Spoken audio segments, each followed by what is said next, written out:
He left heavenly abode on the auspicious day of Yogini Ekadashi, 24th June 2022. According to Hindu calendar, during this day, soul attains the moksha, salvation, by immediate union with the God. Dr. R.D. Lele sir was a pioneer in nuclear medicine. He was a propagator of donor umbilical cord placenta bank. He influenced both the state and central government, the public health department, with introduction of non-communicable disease control program. Padma Bhushan awardee, Homi Bhabha Lifetime Achievement Award from the Indian Nuclear Society, a legendary doyen of medicine, teacher of teacher, Bhishma Pitamaha. Now he is not with us, a fatherly figure. Death is like a tree in autumns. The leaves may fall off, but the foundation still remains. The work he has done, both for the paramedical, all the social workers, still remain in the heart of the people. He'll always remain alive by the work he has done by the society. I also request henceforward the incoming webinar of international webinar that will be recognized in the memory of R.D. Lele sir. From the members of AACCI, our heartfelt condolences. May his soul rest in peace. I request Dr. Samir Shah sir to take the further proceedings. And I request all the members to observe 1 minute silence in their places. So before I start my speech, I just request everyone to keep a silence of 1 minute. 1 minute. 1 minute.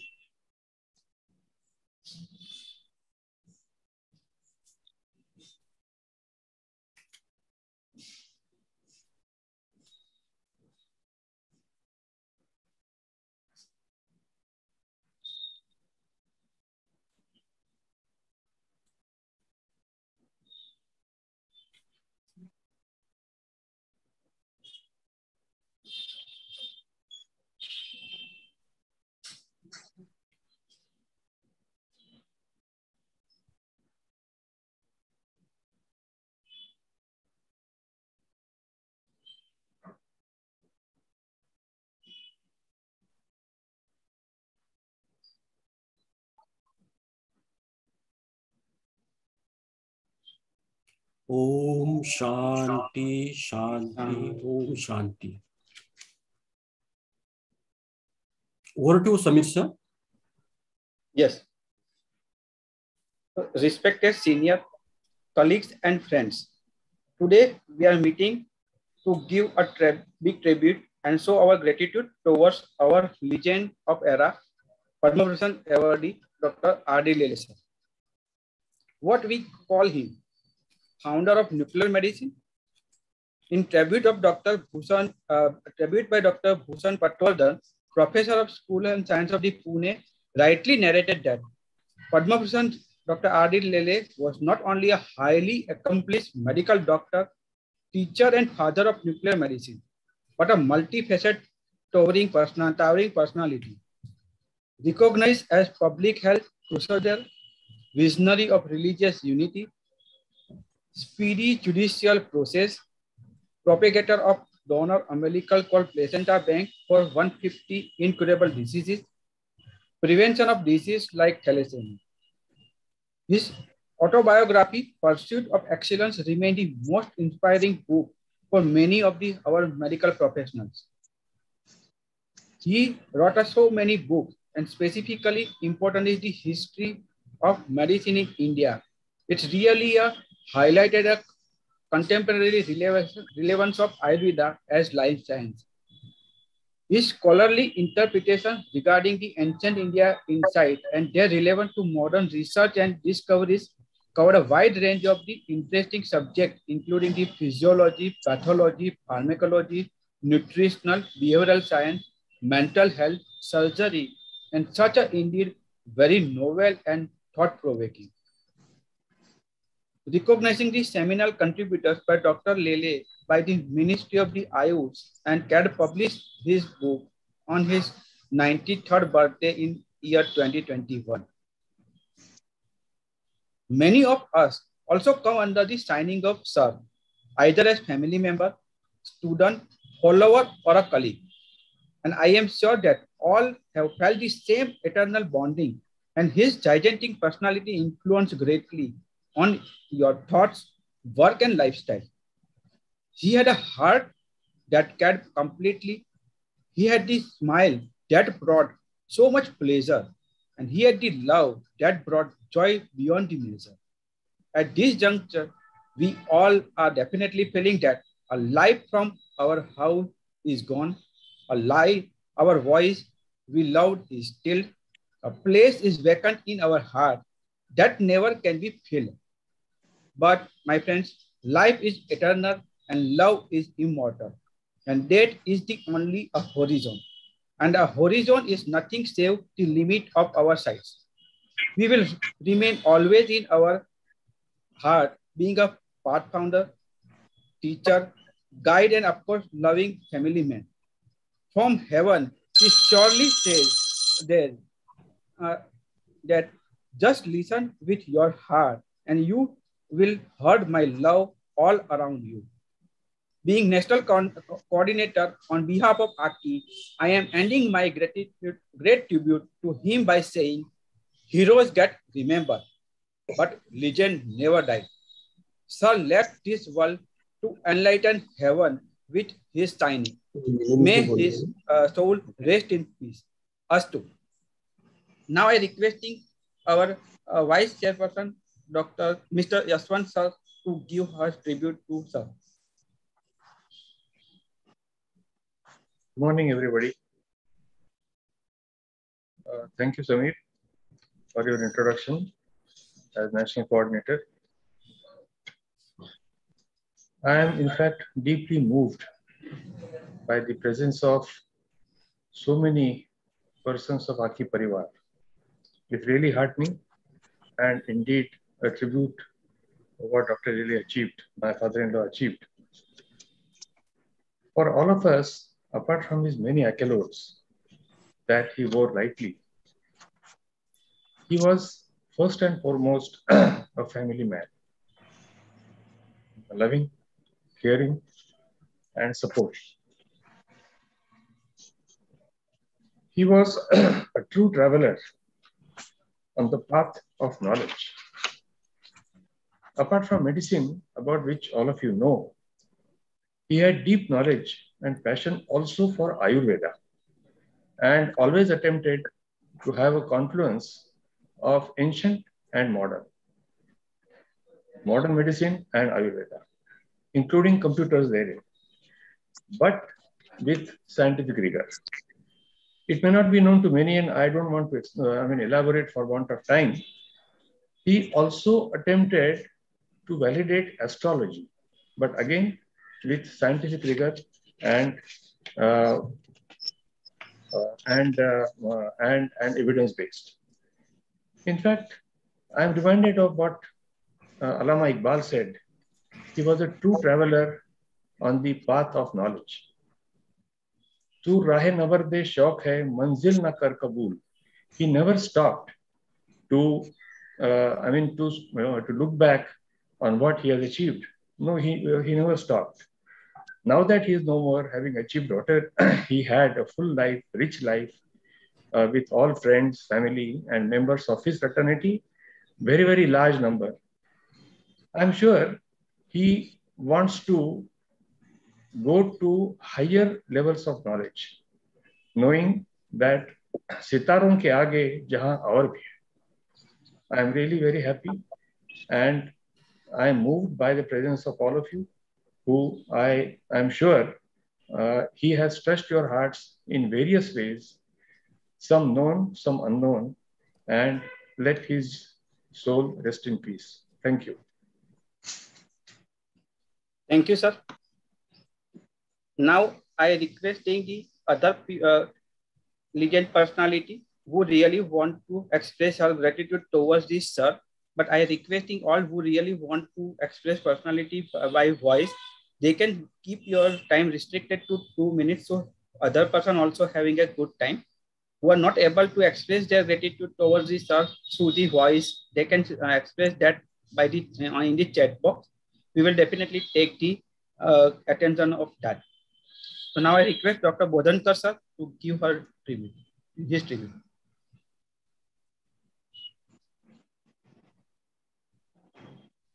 The person who want to say something, please raise your hand so we can give the chance one by one to each and everyone.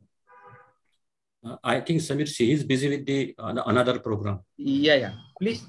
I requesting all the person to please change your name on the screen so I can recognize the person who want to speak. Please.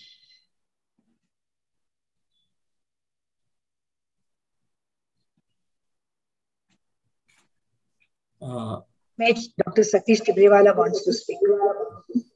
Yeah. Can you hear me, Swati? Yes. Okay. I was very fortunate to be the General Secretary when Dr. R.D. Lele was the Dean of the college.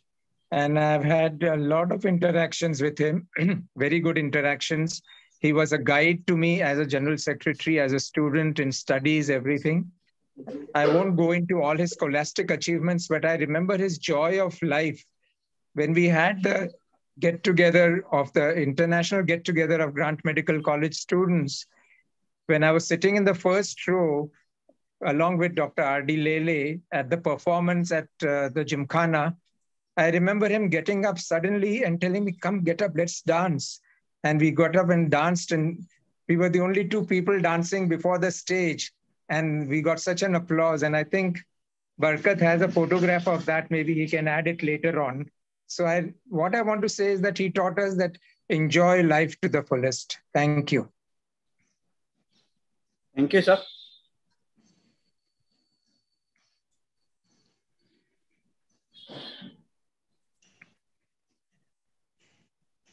Now, the forum is open for the speech for the few minutes.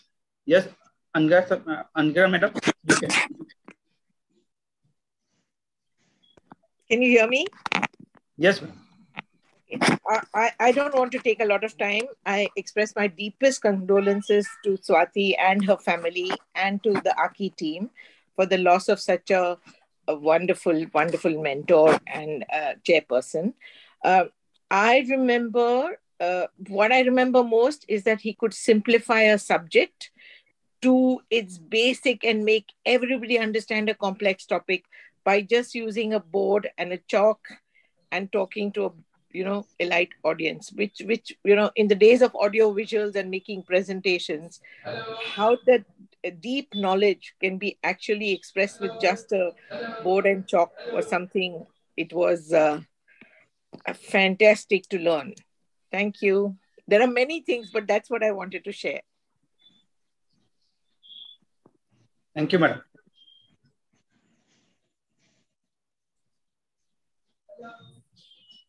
Any other person who want to speak about the sir?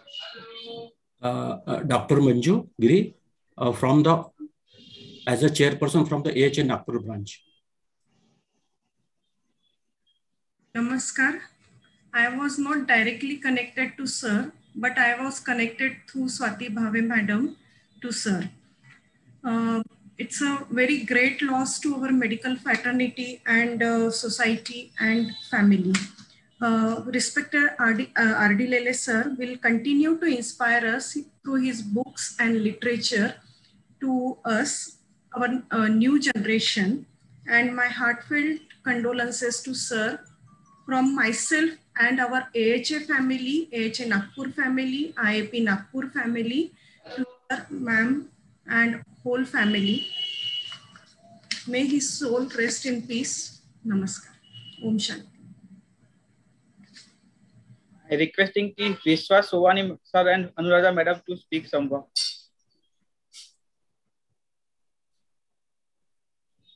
I have a memory of Dr. Ram Lele. That was the first time I actually heard him speaking on the stage. I was in Sipla then, that was 86. And we had launched a product called Google It. And I remember he was talking about how Ayurveda will help you to reduce blood sugar, lipid levels, etc. And he was trying to say on stage that you have to look at the patient holistically. And he says, people who don't do that and only give clopidogrel and all the other drugs are idiots. So that really made me laugh that time. But then I realized that he was always so forthright on stage because he was so confident of his knowledge. And I think everybody should strive to be that at that level. Thank you. May his soul rest in peace. I will only say that there are some people who have been a reassuring presence and a shining light in your life since the day you're born till you're old. And my eyes, Ram Dada, my Ram Mama, all of our Ram Mama was that person. So I think I'm here only to pay my respects. No, I would not like to say anything more. Thank you. And I will always, always treasure memories of him in my heart. Thank you, ma'am. I requesting Dr. Jagdish Chinnappa to say a few words. Thank you, Dr. Samir, respected Dr. Lele's family and Dr. Yashwant Bhave. There are only two things that I want to speak of. One is that I remember Dr. Lele as a student, and he was such a powerful teacher that I still have got his notes on lysosomal storage disorders.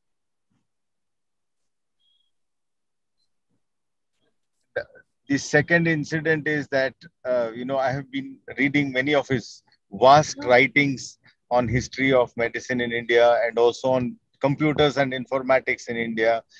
He had such wide interests, and the legacy that he has left behind is something phenomenal. So I offer my condolences to the family, but I'm sure that his legacy will continue to two of his most illustrious children who are carrying on the tradition of nuclear medicine and serving society. Thank you very much. Thank you, sir. Yes. Samir. Opportunity and yes, condolences to. I would like to say a few words. Yes, sir. Just after Jagdish sir complete, you can, sir. Okay. Yes, sir. Now you can. Sir.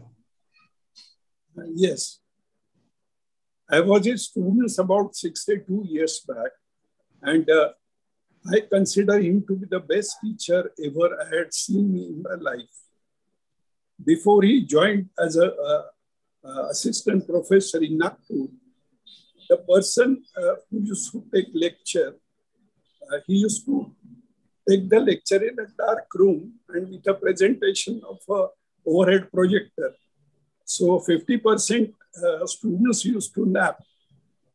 But when Dr. Lele came, it was such a pleasure. He used to talk with a little smile on his face and absolutely clear voice. And he used to reach the voice in the last bench also. And then later I had some occasions to have a personal interaction. And after establishment of AACCI, I had an occasion to meet him also.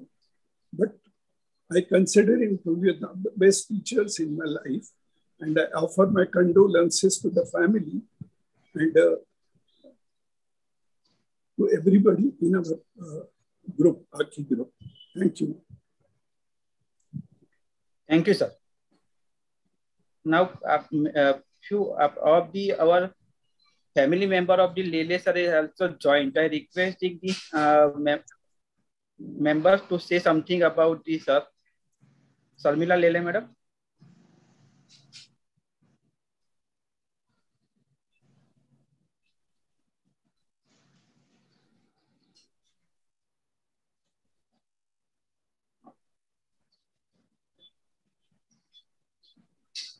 I think she's just coming. You can ask. Just put up your hands, those who want to talk. Sharmila, you're back. Would like to speak? Yes, please. Yes. Baba had a very loving and extremely fatherly presence in my life. I've been married to Vikram for the last 34 years. I came into this house in my early 20s, and Baba, I have seen him in his absolutely youthful years and how he has brought so much of change in the entire medical community. And mainly I learned so much from him because I always heard Vikram's and Baba's discussions, almost daily discussions on different patients and so many new, innovative ideas. And it was always a pleasure to learn so much from him. And I'm going to miss him terribly, because now I feel the house is empty and it's only Vikram and I who are here, and his room is totally empty and his chair is empty. So it's going to be very difficult for Vikram and me to cope up with this loss. So I really, I'm going to miss him. Thank you for being here today. We really appreciate that. Thank you so much. I will request one of the grandchildren of Sir to express their feelings.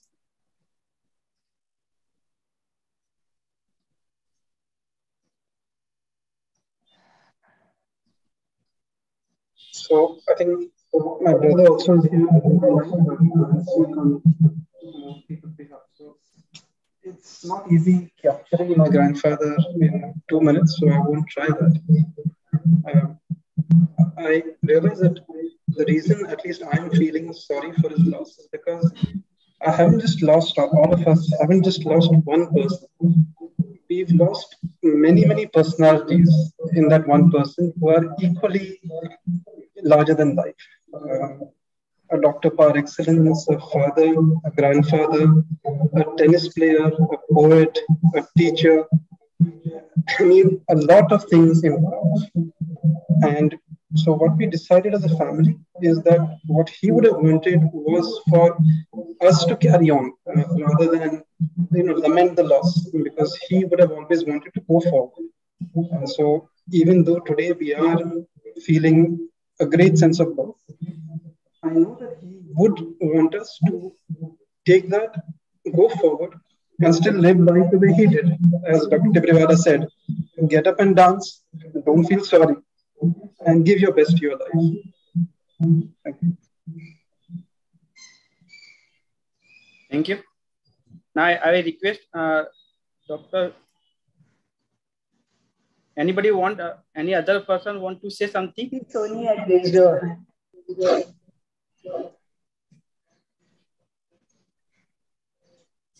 Yes.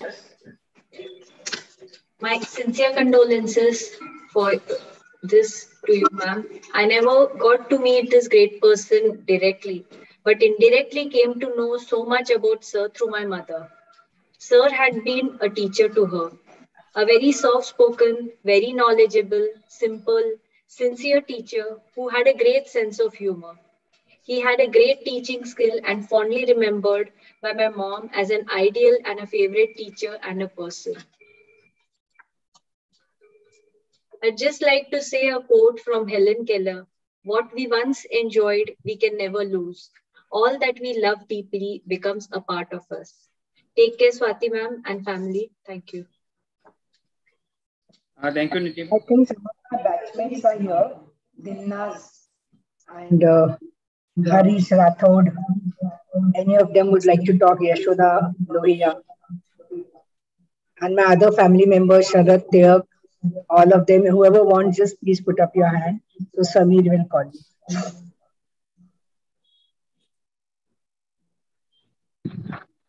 See the screen.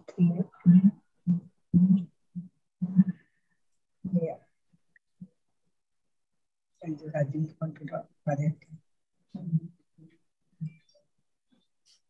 So, ma'am, now I request Dr. Vikram Lele sir to give the his gratitude. I'm really overwhelmed over the last 2 days by the volume of messages and the outpouring of love and affection and the condolences which have been pouring in.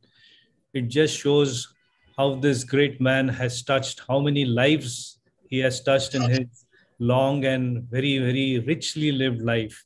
The patients, colleagues, students, there are hundreds of them, and he's touched them in such a positive way.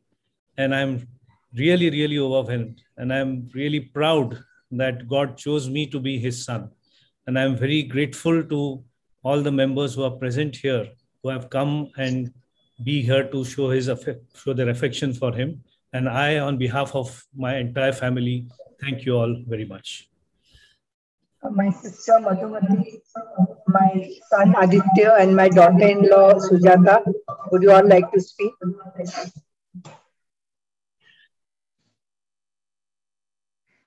I can go next.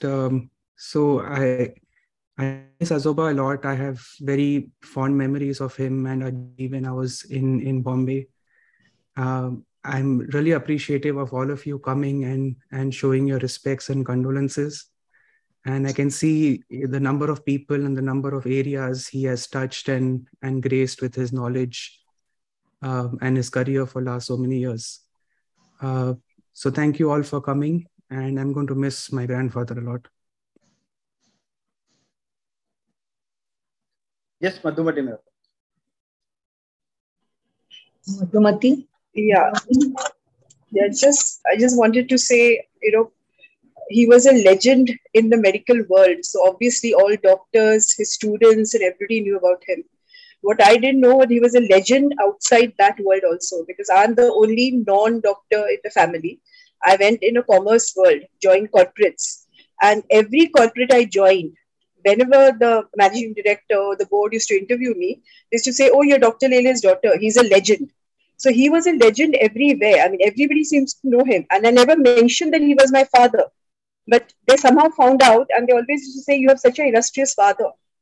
And I used to feel so very proud, and he's been such a towering personality for all three of us. And what he has taught us, we'll cherish all our life. We are going to miss him, but we have to celebrate his life, and we have to be so happy that the kind of values that he taught us, he and my mom together, we are very, very lucky to be his children. Thank you. Thank you, ma'am. So now we have to conclude this meeting by the last. Samir, I think Sharad would like to speak. Sharad here. He's my cousin. After Sharad, I will speak and then we can conclude. I would just like to say a few words. I grew up knowing Ram Kaka as one of the most eminent people around us. My father had very high regard for him. And since childhood, I learned to hold him in high regard. After a couple of meetings, it was clear why he was held in such high regard by everybody. Every time he met me, he had some question about chess to ask. And I always wondered how much knowledge he was carrying in his head, because chess was not a subject he was directly connected with. Still, he spoke very knowledgeably about it. He was always very kind, very soft-spoken, very gentle in manner. And his presence will be missed by everybody whose lives he ever touched. Thank you. Thank you, Sharad. Sujata, are you there? Sujata Bhave? Yes, I'm here. I would just like to say Dr. Azoba was truly inspirational, and me being an advocate, he never discussed anything about the medical field with me, but he always discussed the judges, the magistrates, why the delay in passing the judgments. So this is what, and he had a lot of knowledge about the field. So I only have to say thank you to everyone to be present here, and Dr. Azoba, we'll miss you a lot. Sujata, I would just like to conclude. After the initial grief and shock, last night we had a family dinner and we decided not to mourn his passing away, but to rejoice the life he had and celebrate the 94 years which God gave him on this earth, to be with our family as a father, and the millions of lives he touched as student, patients, and everybody. And I'm very proud that my brother is carrying on his legacy of nuclear medicine, which he started in India. He went to Johns Hopkins but came back. And with further training, he has made Jaslok nuclear medicine a state of art. And my sister, he was very proud that she was in the corporate world, reaching the highest echelons. And both the son-in-laws were like sons to him, second and third son. And as a family, you're blessed when you have somebody with you. And over the last 2 years in the COVID period, the way Sharmila, my sister-in-law, my brother Madhumati and Anil, they four made his life so much happy. Playing cards with him, meeting him every week. And I think his last 2 years in the COVID, they made his life something to rejoice. And I'm grateful because I was in Pune and I could not come. And I think all of us are going to decide that we'll carry on his legacy and we'll rejoice every moment of his life, his journey, rather than missing him, because sometimes somebody has to leave. And knowing him, if there is a heaven and if there are real people there, he'll make their life happy with his joy of life, his humor, his poetry, and heaven will be a better place with my father there. Thank you.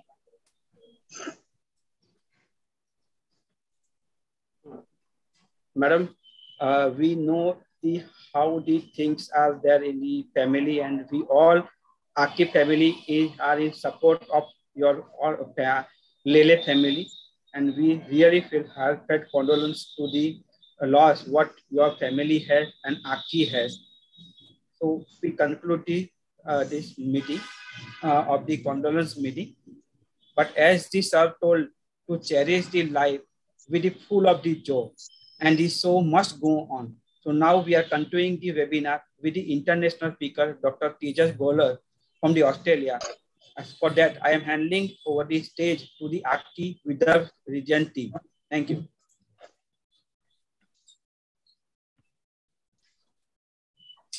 I invite Dr. Swati Wagmare for the further proceeding. Am I audible, sir? Yeah. Good morning, respected all. I'm Dr. Swati Wagmare from AACCI Nagpur and Vidarbha, AACCI Vidarbha region. Bhave ma'am, I know how proud you were of your father, Padma Bhushan awardee Dr. R.D. Lele, a clinician, teacher, a medical researcher, philosopher par excellence. He was truly an extraordinary man. His memories will give you comfort, and his legacy will live through you, man. Like father, like daughter. Our heartfelt condolences from AACCI Nagpur.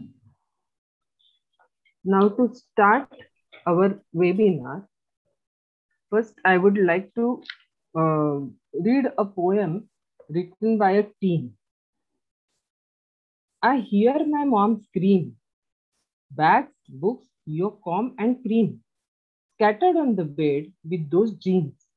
This is how you keep your room clean?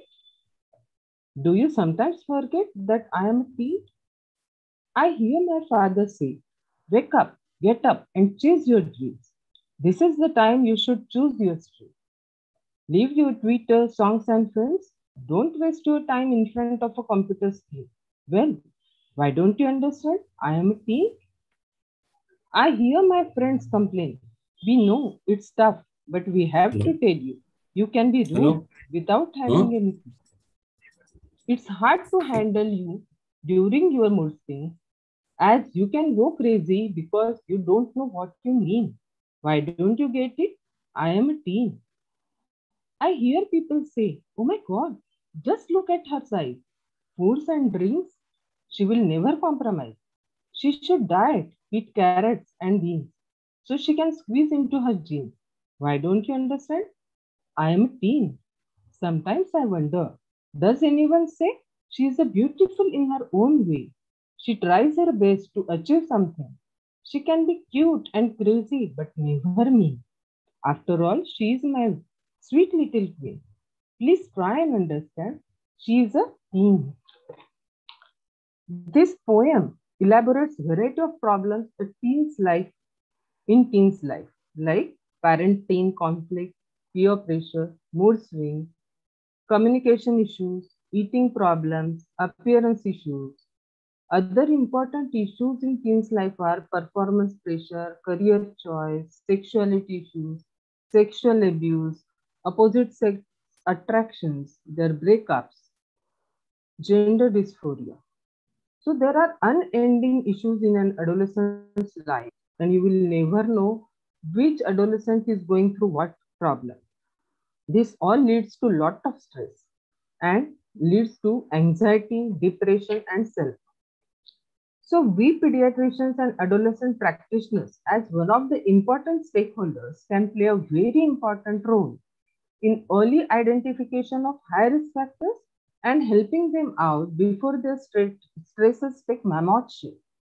So, AACCI Vidarbha region, in association with AACCI Nagpur, has organized an interesting and mid-hour webinar on ultra high risk for psychosis.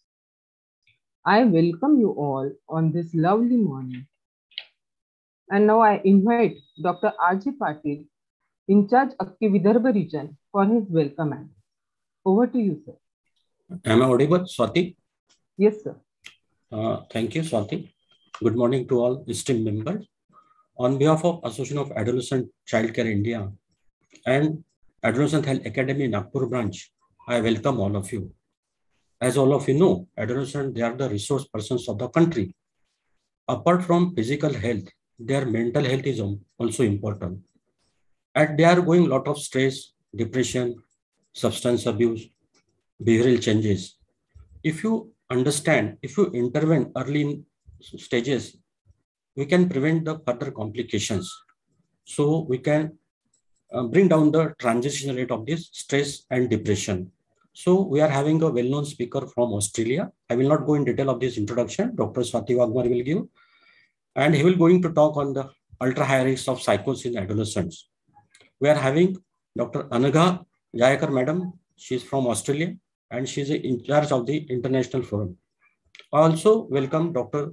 Samir Shah. He is a national coordinator and he is a digital master and he is a brotherly figure for him. I'm always troubling him, but he is guiding me. Again, I welcome Dr. Manju Giri. She is a chairperson of the AACCI Nagpur branch and all the esteemed members.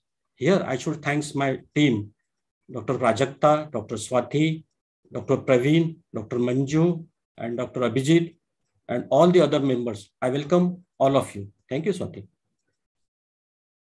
Over to you, Swati. A good in charge is a brilliant light illuminating the prism of members' life, revealing to all members a rainbow of opportunities. Thank you, sir. A leader is the one who knows the way, goes the way, and shows the way. We at AACCI Nagpur are having such a leader as a chairperson, a very talented, dynamic lady with a sweet voice, Dr. Manjusha Giri. I invite her for her welcome address. Namaskar. Am I audible? Yes. Yes. Thank you, Dr. Swati Madam. I, Dr. Manjusha Giri, welcome you all on behalf of AACCI Nagpur and AACCI Vidarbha region for this wonderful webinar on ultra high risk for psychosis, as well as at the same time, I congratulate Dr. Bhave Madam and AACCI team for launching of AACCI International Center at Australia. I'm thankful to Dr. Swati Bhave Madam for accepting the post as a chief guest, executive director of AACCI. Then Dr. Anagha Jayakar Madam, AACCI International Center Coordinator, Australia, and guest of honor, Dr. Samir Shah Sir, National Coordinator for AACCI, for accepting our invitation and joining hand with us. And I am thankful to Dr. Tejas Golar for a speech which he is going to give, and it will be surely wonderful speech and informative speech. I am thankful to Dr. R.J. Patil sir, Dr. Swati Bhave madam, Swati Wagmare madam, then Dr. Linesh Yavalkar, Dr. Prajakta, and all my team members of AACCI Nagpur for this teamwork. And I will like to say a few words about psychosis. The burden of psychotic disorders is considerable. They are associated with significant disability, morbidity, and mortality, resulting in drastically reduced life expectancy. Most psychotic disorders are now viewed as an evolving pathology of human brain shaped by genetic risk factors and environmental stresses. The onset of psychosis typically occurs in late adolescence and early adulthood. This is critical developmental stage for relationship, education, employment, and illness onset can threaten the potential for productive, inclusive, and fulfilling adult life. Aim of organizing this CME webinar is to make all of us aware so that we can prevent or delay transition to psychosis to improve comorbid disorders such as depression, anxiety, and substance use, as well as to prevent functional impairments or to improve existing functioning. Jai Hind, Jai IIP, Jai AACCI. Thank you. Over to you, Swati Madam. Thank you, Dr. Giri. We are very fortunate to have Dr. Anagha Jaikar ma'am as guest of honor for today's program. Dr. Prajakta Kaduskar, Vice Chairperson of AACCI Nagpur, our digital wizard. Your commitment towards AACCI has been exemplary and your hard work is an inspiration to everyone around. I invite Dr. Kaduskar to introduce our international guest of honor, Dr. Anagha Jaikar. Thank you, Swati ma'am. I'm audible. Am I audible? Yes, you are. Yeah, thank you once again. And today, as we have started this meeting with a tribute to Dr. R.D. Lele sir. So this is my gratitude towards him. And then I would take this opportunity to introduce Dr. Anagha Jaikar madam. She is community pediatrician, designated as statewide director, Tasmanian Community Pediatric Service, Royal Hobart Hospital, Tasmanian Health Service, Australia.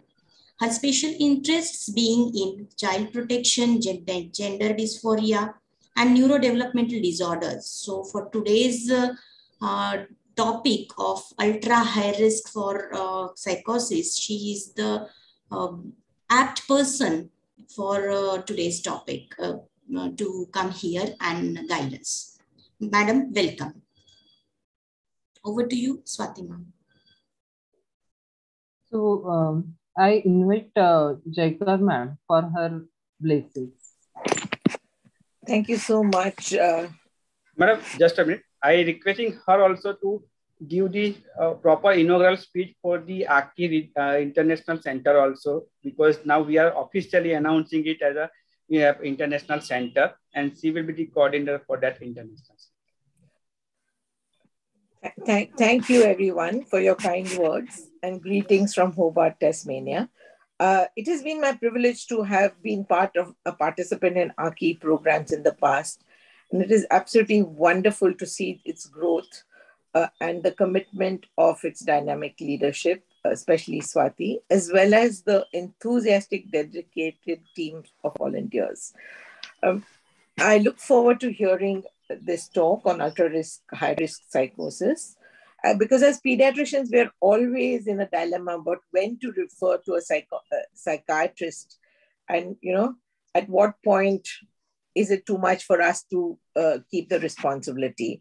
But looking at the future and looking at what would you expect from the international branch, I really look forward to any feedback that you have on whatever topics you think would be beneficial, so that we make it a meaningful sort of collaboration and address the needs which you all identify, rather than just think what we would like to share. So I look forward to that in the future. And I don't want to take up too much time, so I'll hand it back to the team. Thank you. Thank you, ma'am.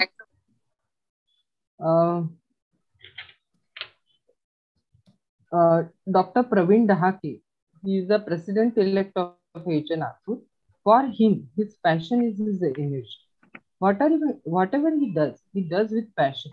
I'm sure he will take AACCI to new heights in the year. I invite Dr. Dhake to introduce our next guest of honor, Dr. Samir Shah, National Coordinator of AACCI.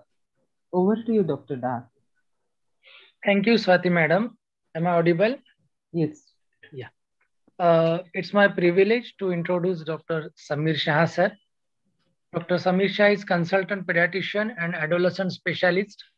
He is the director of Samir Hospital and Narhari Hospital, Vadodara, Gujarat. He is the national coordinator of Association of Adolescent and Child Care in India, AACCI. He is the founder member and secretary general, Vadodara Adolescent Health Academy 2020-21. He has been associated with many associations and subspecialties of IAP. Just to add to his, I'm briefly adding to his CV. He has been Secretary Computer and Medical Informatics Chapter of IAP. He has been convener of Website Committee Central IAP 2021. He has been Executive Board member of CIP twice in 20 and 22.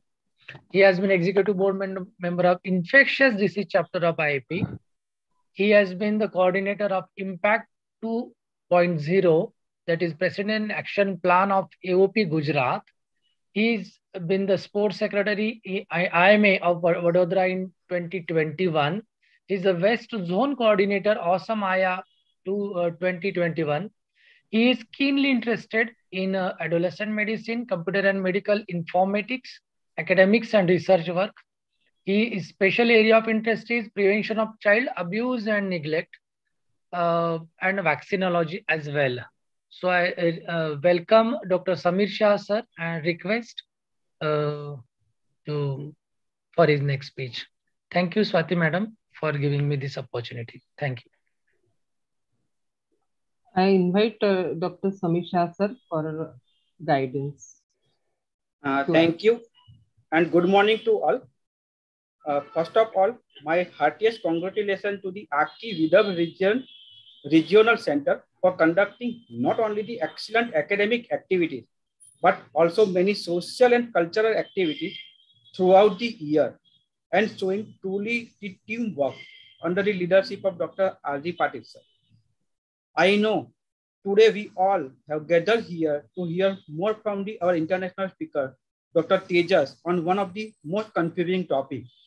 But before that, I am giving the short introduction of the AACCI for the knowledge of the person who has not have the part of the AACCI. I am sharing my presentation.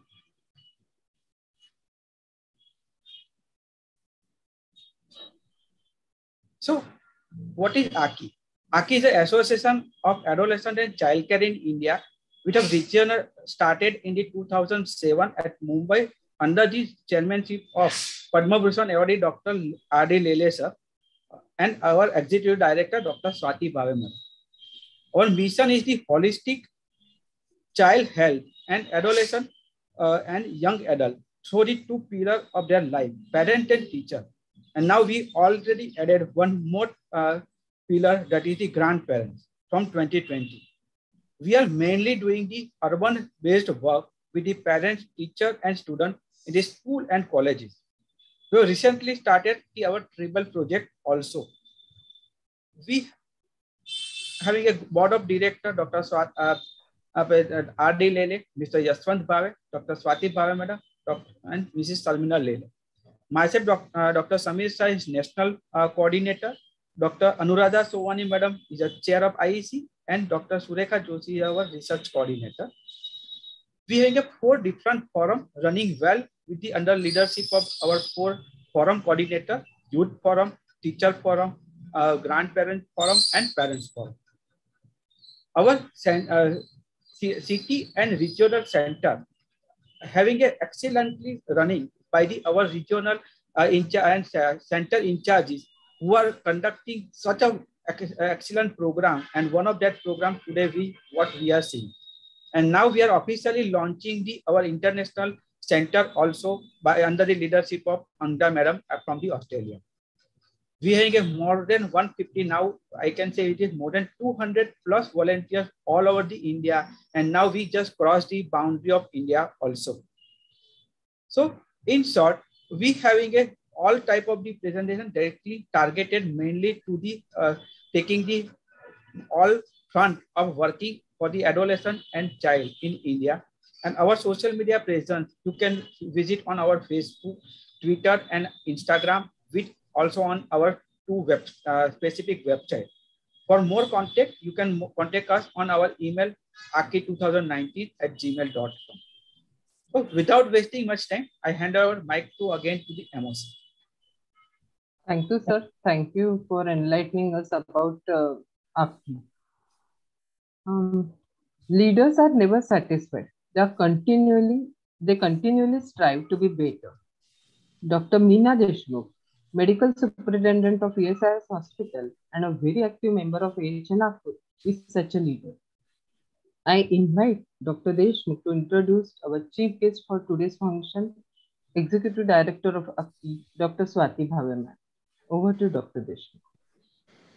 Hello. Hello, am I audible? Yes. Yeah. Good morning all, and thank you, Swati. Thank you, Dr. RG sir, for giving me this opportunity to introduce Doyen of Adolescent Medicine, that is Dr. Swati Bhave madam. She is Professor Emeritus Adolescent Medicine, D.Y. Patil College and D.Y. Patil Vidyapit, Pune. She is visiting consultant pediatrics adolescent branch, Sassoon Hospital and Grand BJ Medical College, Pune. She is head of adolescent clinic, Jahangir Hospital, Pune.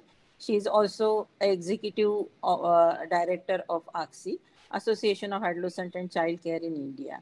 She was IIP President 2000, FIIP 2001, FAAP Honorary in 2001. She worked as an office bearer in many international and professional organizations.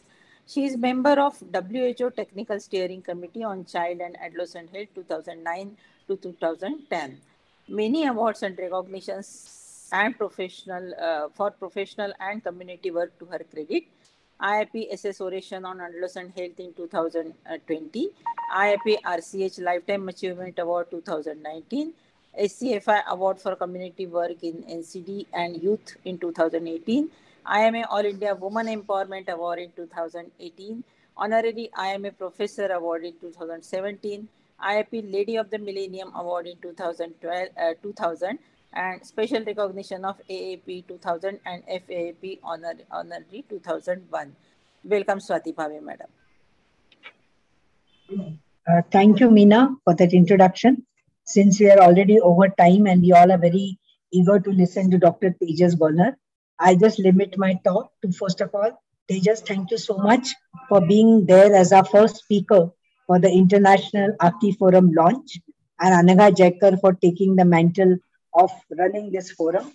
And I thank Samir and RG for conceptualizing the condolence meeting, and AACCI Nagpur, all the office bearers, Swati, Manusha, and everybody, for starting the first International AACCI webinar.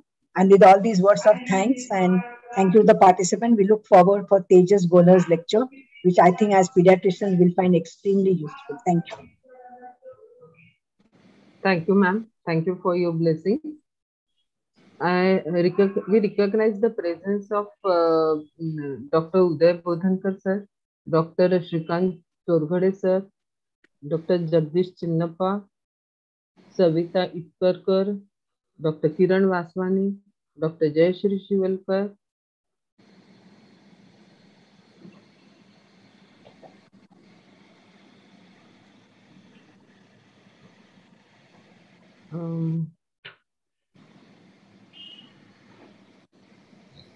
now it's my proud privilege to introduce today's speaker, Dr. Tejas Golar.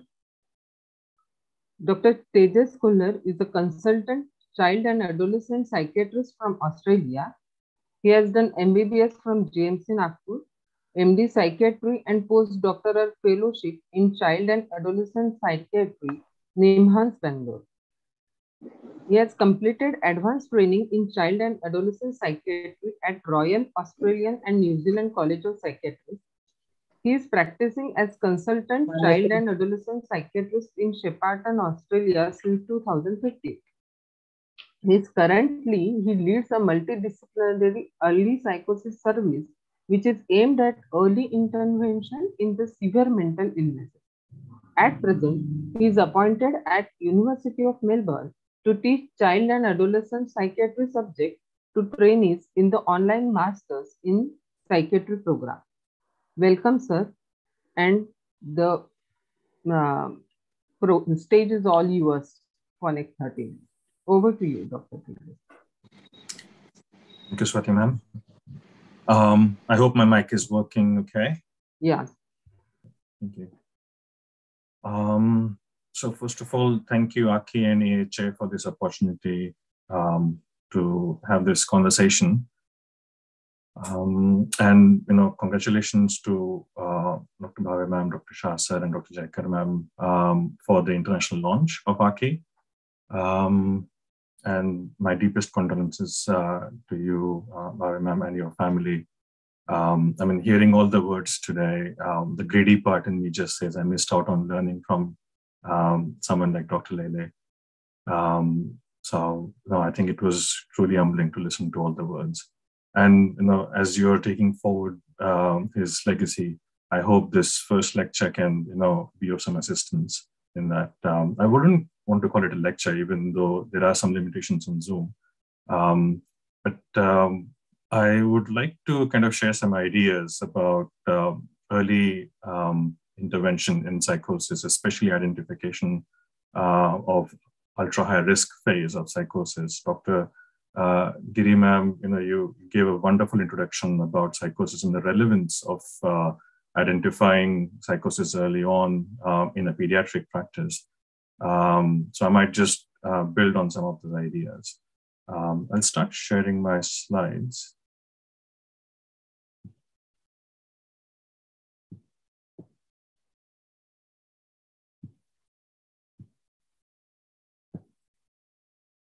Right. Swati ma'am, is this okay? Can you see the slides? Yes. Yeah, the slides are okay. Wonderful. So let's just have a think about ultra-high risk and briefly about psychosis. So there are no relevant financial conflict of interests. And I would like to start with what are my main references for this conversation. The Diagnostic and Statistical Manual, the 5th edition from 2013, is primarily used in the US, but across the world we use them to understand the different diagnoses in psychiatry. ICD-11, which has just been commissioned earlier this year, is a WHO classification of disorders in psychiatry. And in Australia, we have Origin, the National Centre of Excellence in Youth Mental Health. It's in Melbourne, and it kind of has been a pioneer, this centre, in early intervention work across the world. And there are clinical guidelines from this service that we use in our service. I've referred to these main documents to come up with the slides today. And I would like to start with the take-home messages. Hopefully we can, by the end of the talk, we might actually see that we have been able to fulfill these objectives of the talk. So it's about introducing psychosis as a severe mental illness, need to identify and intervene in earlier stages of the severe illness, including at-risk mental stage, and we'll talk about the concept of at-risk mental stage, introducing the ultra-high risk stage of psychosis, and why is this ultra-high risk phase relevant for the pediatric clinic? Hopefully you would understand by the end of the talk that there is an amorphous nature of this phase. It can present with anything. The whole list of challenges that Dr. Swati Magmare enlisted in the beginning and in that beautiful poem on the team, any of that could present as an early phase of psychosis. And there could be comorbid conditions as well, which were highlighted in the previous conversation. So we'll try and go through that. So what is psychosis? It's primarily a syndrome, which is a constellation of symptoms, and it is characterized by a break in reality. So the symptoms are usually there's misinterpretation and misapprehension of the nature of reality, which comes across in the form of hallucinations, which is the disturbance of perception. People can see and hear things that are not there, or feel things that are not there. Disturbance in belief and interpretation of environment. It's a thought disorder called delusions. They start believing things that are not there, and usually, primarily, they are persecuted, but they could be different kinds of false fixed beliefs, which are, clearly a break in reality.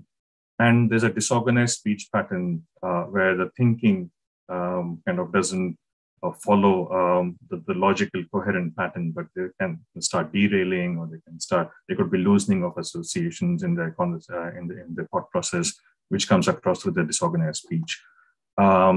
Mainly, when we talk about psychosis as a syndrome, we usually try to focus on, that at least the symptoms of psychosis are going on for at least a week. And then we say, oh, for a week, the psychosis is continuously going on, and that's where it's a syndrome. So that's something to keep in mind.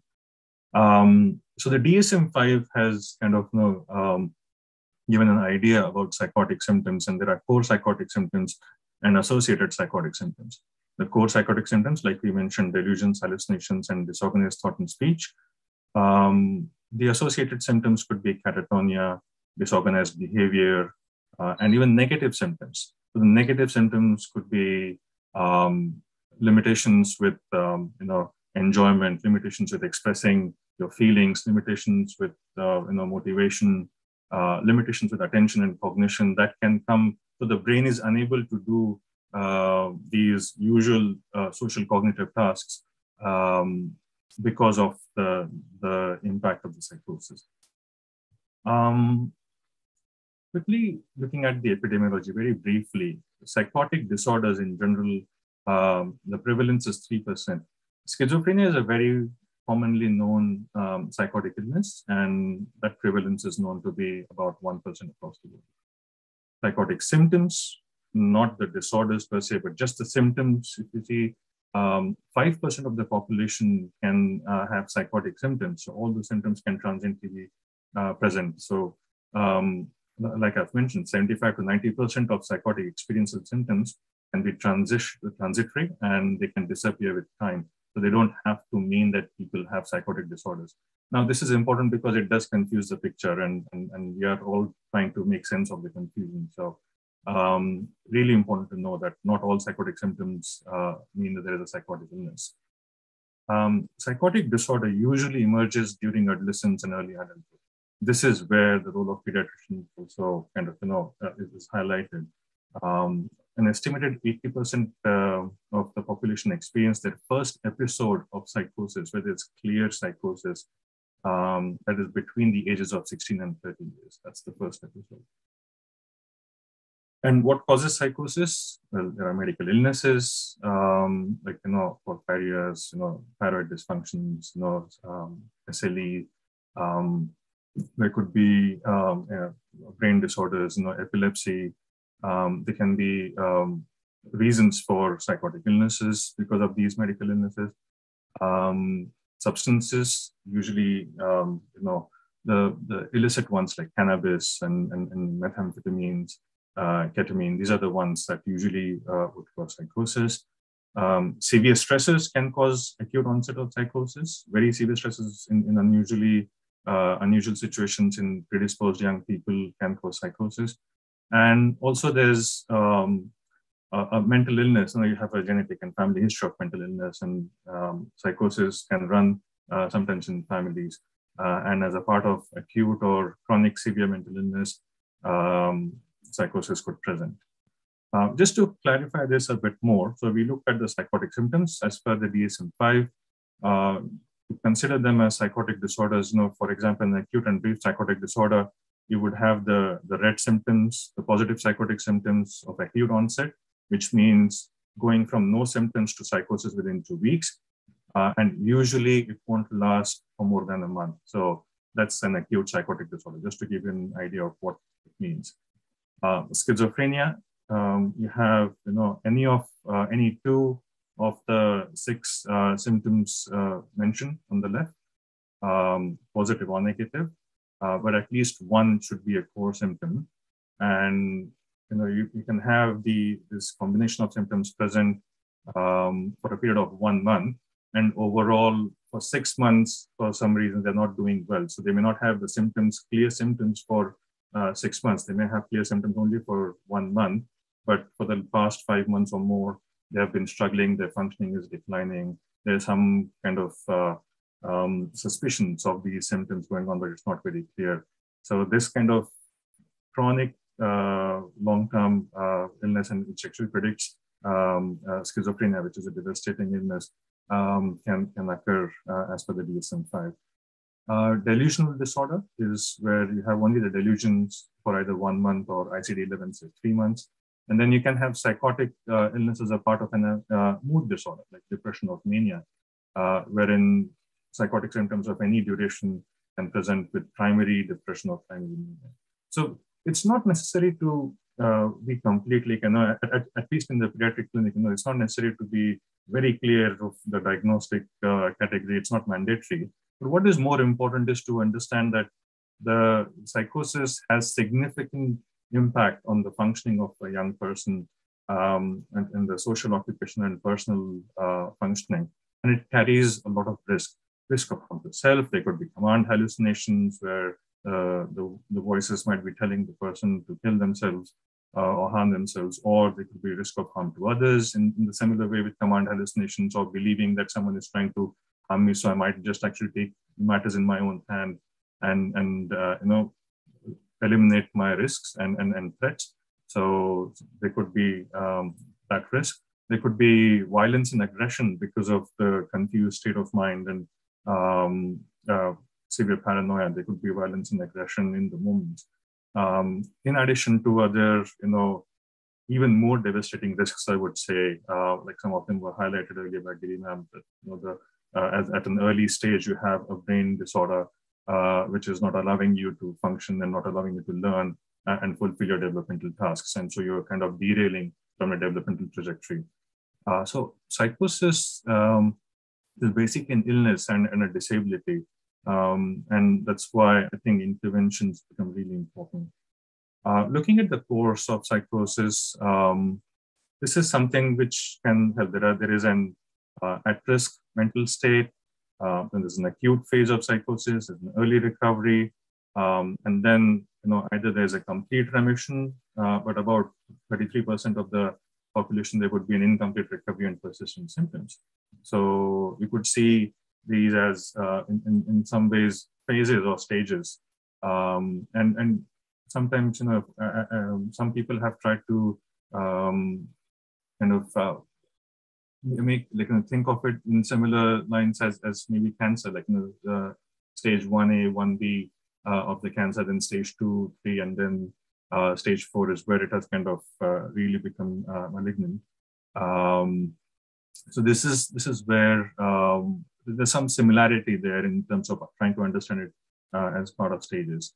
To kind of understand it further, specifically at-risk mental state, in the earlier stages, there could be non-specific symptoms, irritability, depression, just struggling to think, but the functioning is still kind of okay. There's a minor change in functioning.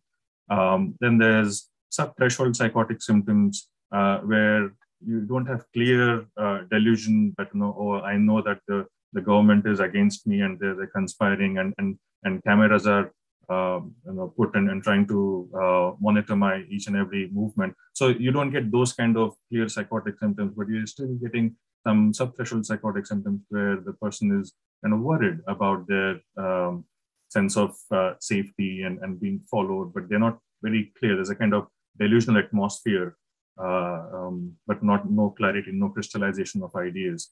At the same time, the functioning is declining a bit more.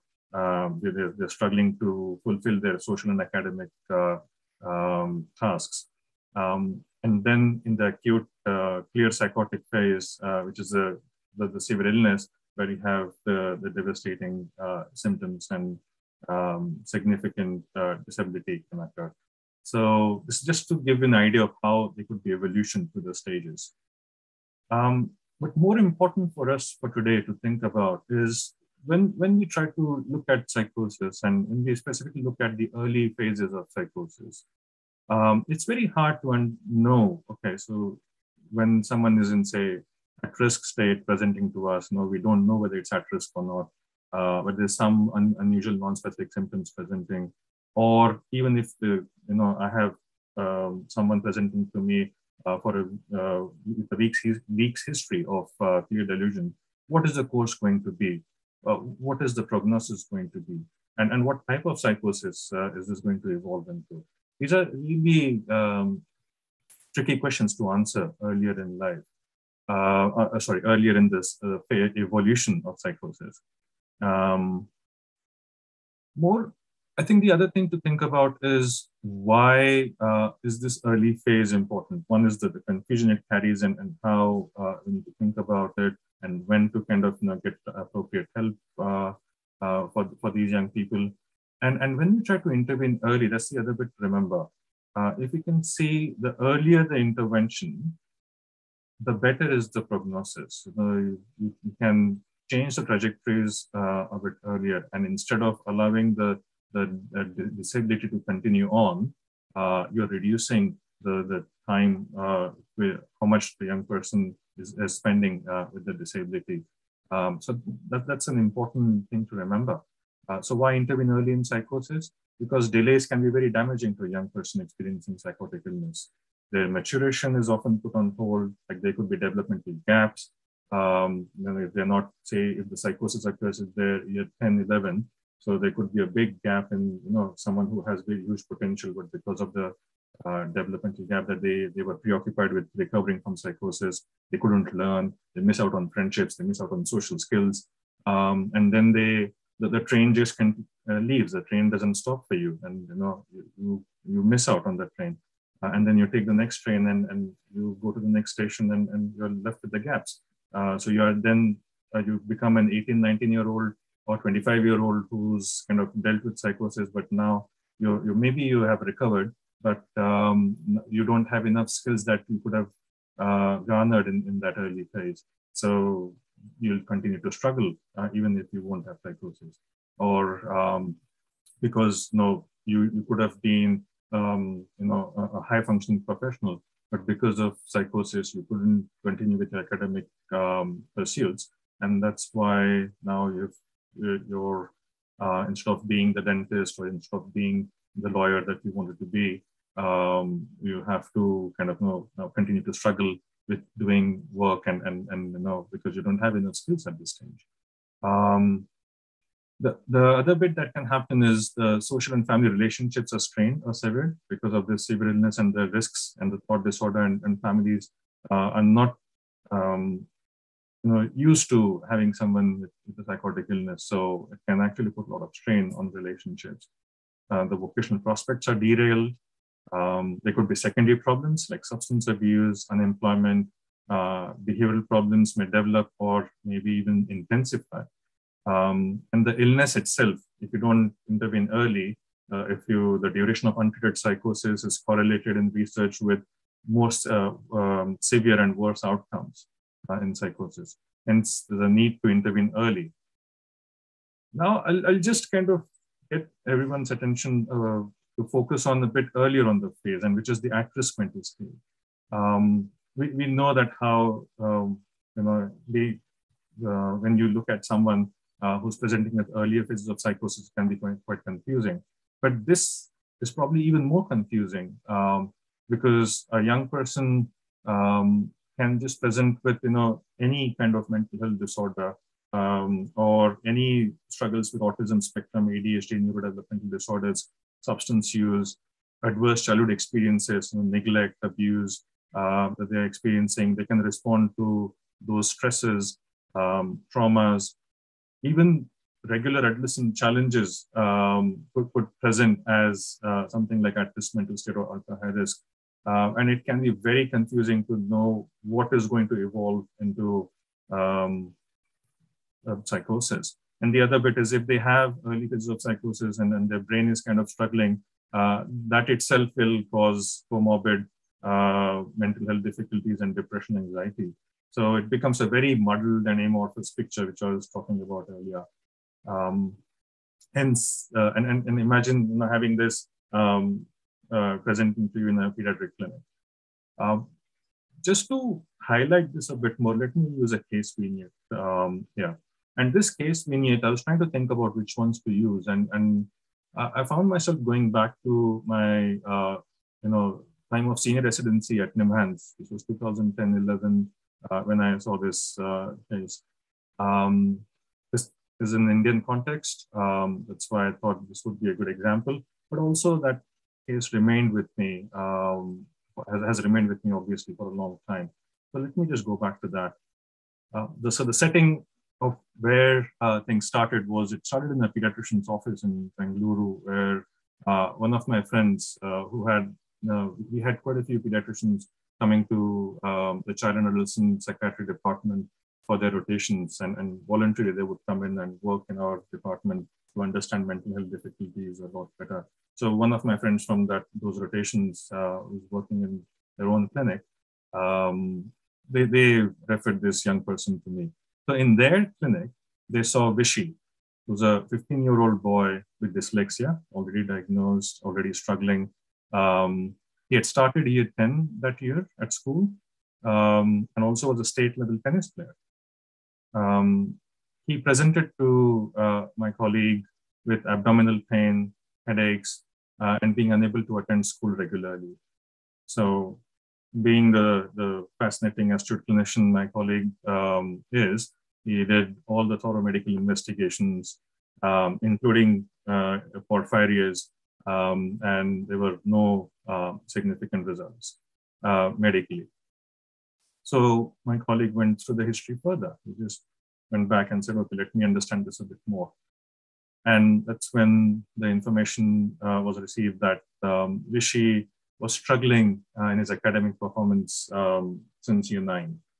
It started a new school in state board in year 9. So he already had dyslexia, but and then he was already struggling, but there was a decline in that academic performance, even after going to a state board school from CBSE curriculum in year 9. The family was worried that new friendship groups since transitioning to year 9 has been too distracting for Vishy.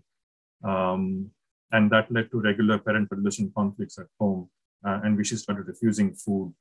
And this was refusing food was this year, the year of year 10. And the parents also reported Vishy was spending more time in his room in year 10 on his computer games and was not learning. And obviously that led to more conflicts in the family life. So you can see this probably is one of the plans that you might get in your clinic, and it's not an uncommon story. Who would say this is psychosis? So my colleague, again, the astute clinician, he decided to, and obviously I'm proud to say that, working with us, he did tell us that, going through the rotation at NIMHANS, he felt confident to say, okay, let me just ask this, have a chat with this young person by himself, and just ask and try and understand what's going on for you. Let's just put everything aside, what's happening. And then Vishy told his story. I think this was remarkable because Vishy could trust my colleague and start telling what was going on for him. So Vishy said he was struggling to concentrate and organize in his own mind different things for a long time since his primary school age.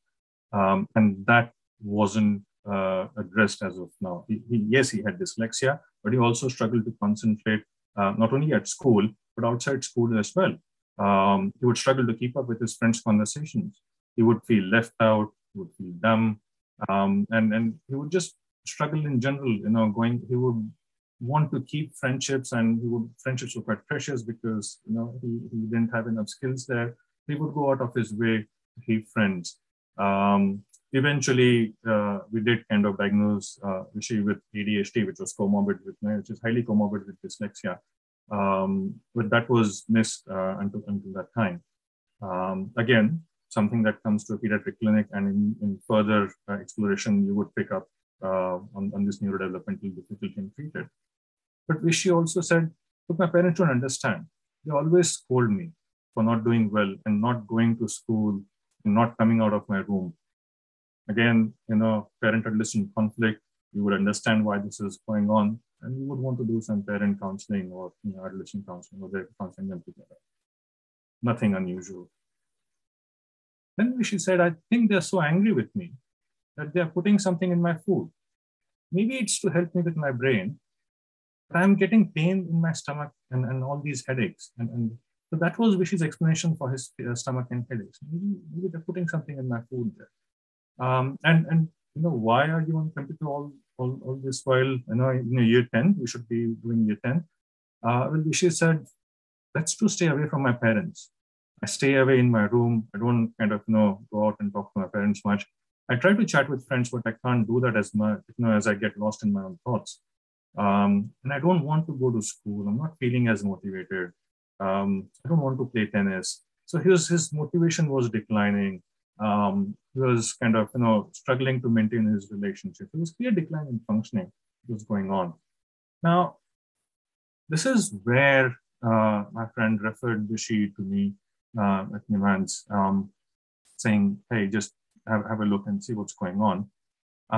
And mainly, my friend wanted to kind of highlight that my friend wasn't sitting very comfortably with my friend, the explanation that Vishy gave for his stomach and stomach pains and headaches. That they're putting something in my food.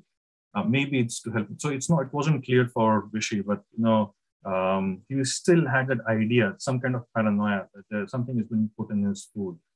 And what my friend also did after this is that he actually, when he went through the family history, he did ask for family history of mental illness. And the maternal uncle has schizophrenia. And that's where my friend said, look, have a look. I think this is something else going on. At this time in 2010-11, I hadn't read the Australian guidelines, which was 2016. I hadn't read the guidelines and I wasn't in Australia. So this was just based on our understanding that something is going on and she needs more help. My team and I, we took over from there. And we can talk, if we have time at the end, we can talk about what happened to Vishy. But I'll just keep for this conversation, I'll keep the vignette until this point, and just highlight of how these struggles could be so amorphous and there could be comorbid parent-adolescent conflict going on because of the struggles rather than causing the struggles. And yet this could be possibly missed for psychosis. This is where thankfully we didn't miss Vishy's psychosis. And yes, Vishy also denied substance use. My friend did ask about substance use just to see if he's smoking something. So yeah, so you can see how Vishy's mental state could be missed, and there could be so many things going on for Vishy, and no one could suspect immediately clearly that this was psychosis or evolving into psychosis. Now, I'll just go back. In this at-risk mental state, there's a stage 1B, if I might say, in terms of the cancer language, of ultra-high risk psychosis, where the risk is slightly clearer, where it becomes a bit more kind of prominent that and very clear that this needs something more than just counseling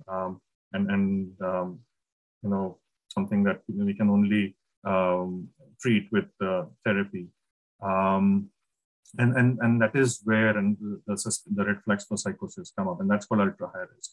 Now, what are the criteria for ultra-high risk? So if you have someone presenting in a pediatric clinic, what would tell you that this could be possible ultra-high risk? First of all, I'm not requesting everyone to kind of go and find ultra-high risk in every patient. So I'm not necessarily getting worried about that. But being aware of certain criteria that, if someone presents to you between the ages of 14 to 25, some pediatricians do continue after the age of 18, the American Pediatric Association, I think they say up to 21, and in Australia, there are some pediatricians who do continue up to 25 because of their association for young people. So between the age of 14 and 25, if someone presents with an insidious onset of change over the past few months, it's they usually say within the past 5 years, but usually in the past few months, there's a decline in functioning. There's a change which is characterized by mainly decline in function. So most importantly, whatever is going on, whatever the person is saying, how are they struggling, how are they doing in their functioning, the social functioning of academic functioning. The SOFAS is a social occupational functioning assessment scale, which is commonly used in Australia in the early psychosis service. And I can show you that ahead. But if there's 30% or more drop in the functioning in the past year, or they are functioning under the score of 50 consistently for the whole of the year, that's where we think it could be a possible case of ultra high risk. So this is age 14 to 25, insidious onset and decline in functioning. This is the primary thing to remember for someone who could have potential psychosis. This is ultra high risk for psychosis. The other thing to remember is, in addition to the function decline in this age group, there could be one of the three possibilities or presentations going on. And I know this can be a bit kind of quite a pedagogical discussion. I'm just kind of telling you that these are the things to remember. But these are the things that we try to remember to then really hone into, okay, who can have ultra-high risk psychosis. So APSS, blips, and genetic vulnerability, either of the three groups with a functional decline in that age group is what we consider as UHR or ultra-high risk. APSS is attenuated positive symptoms. That is, like I said, the symptoms are not severe enough. There's no clear delusion.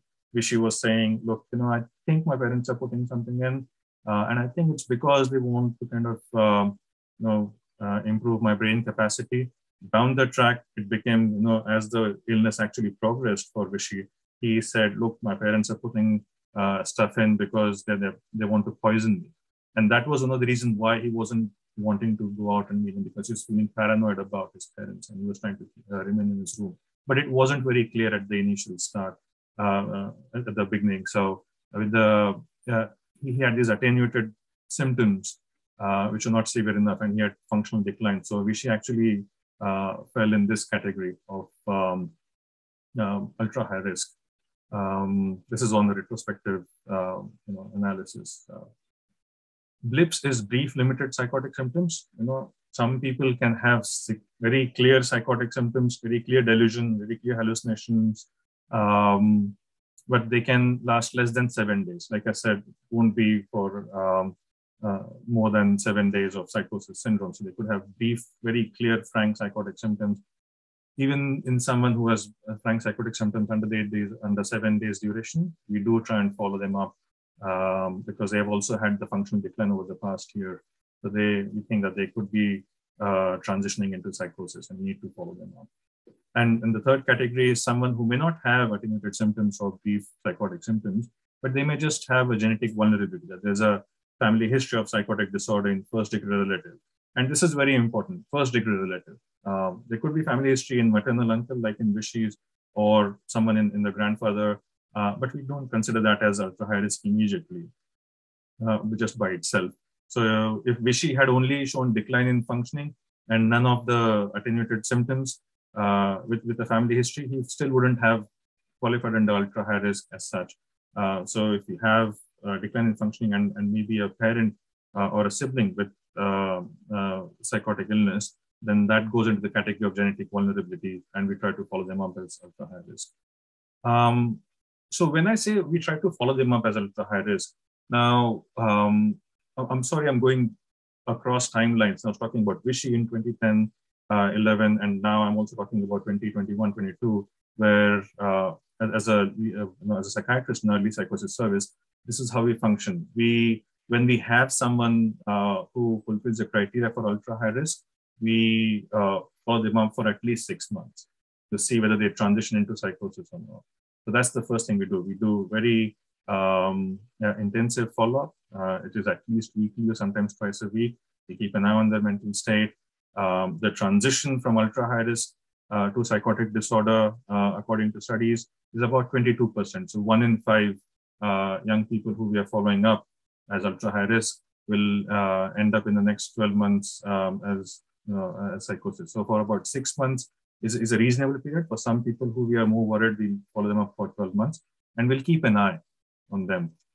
We don't start them on antipsychotics. We don't kind of treat them with antipsychotics straight away just because we think they could develop psychosis. I think this is still a follow-up. That's a difference between maybe treatment of cancer and psychosis, where we don't give the treatment straight away because the side effects of antipsychotics are worse, and following up with psychosis, if someone is going to develop psychosis, what we have learned with experience is that not necessarily we can prevent psychosis in every one of them. It is going to happen. But when we are trying to follow them up, what we do intervene. What we do is we treat them with, if they have primary depression, anxiety symptoms from all the confusion and chaos they're going through in that phase, we do treat them with antidepressants, with cognitive behavior therapy. We try and get them back on track socially and academically. Like if Vishy presented to me today, I would then treat his ADHD as well. At that time, I diagnose him and treat with ADHD and try and see. I'll do meetings with the school, help them understand that Vishy needs more support and making things better for him. Try and understand his peer influence. Really follow him up and see whether there is substance use or not. So those different kind of important psychosocial interventions still occur in this phase, which is very important to try and get someone back on track, improve their sense of self, and prevent the further kind of adverse outcomes from whatever might come. And yet at this stage, we don't know whether this is going to transition into psychosis or not. But because they have fulfilled those one of those three criteria for UHR, they do get this high intensity service. When we do kind of assess for UHR, I talked about those three different categories of ultra high risk. We specifically use a standardized measuring tool called Comprehensive Assessment of At-Risk Mental State, or CAMS.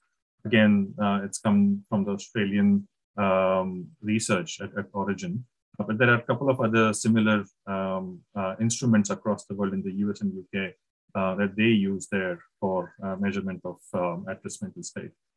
It's a semi-structured interview, CAMS, and there are different scales that assess in detail threshold and sub-threshold psychotic problems, other symptoms and signs, like we talked about all those psychotic symptoms, including negative symptoms, and the social occupational functioning, those SOFAs.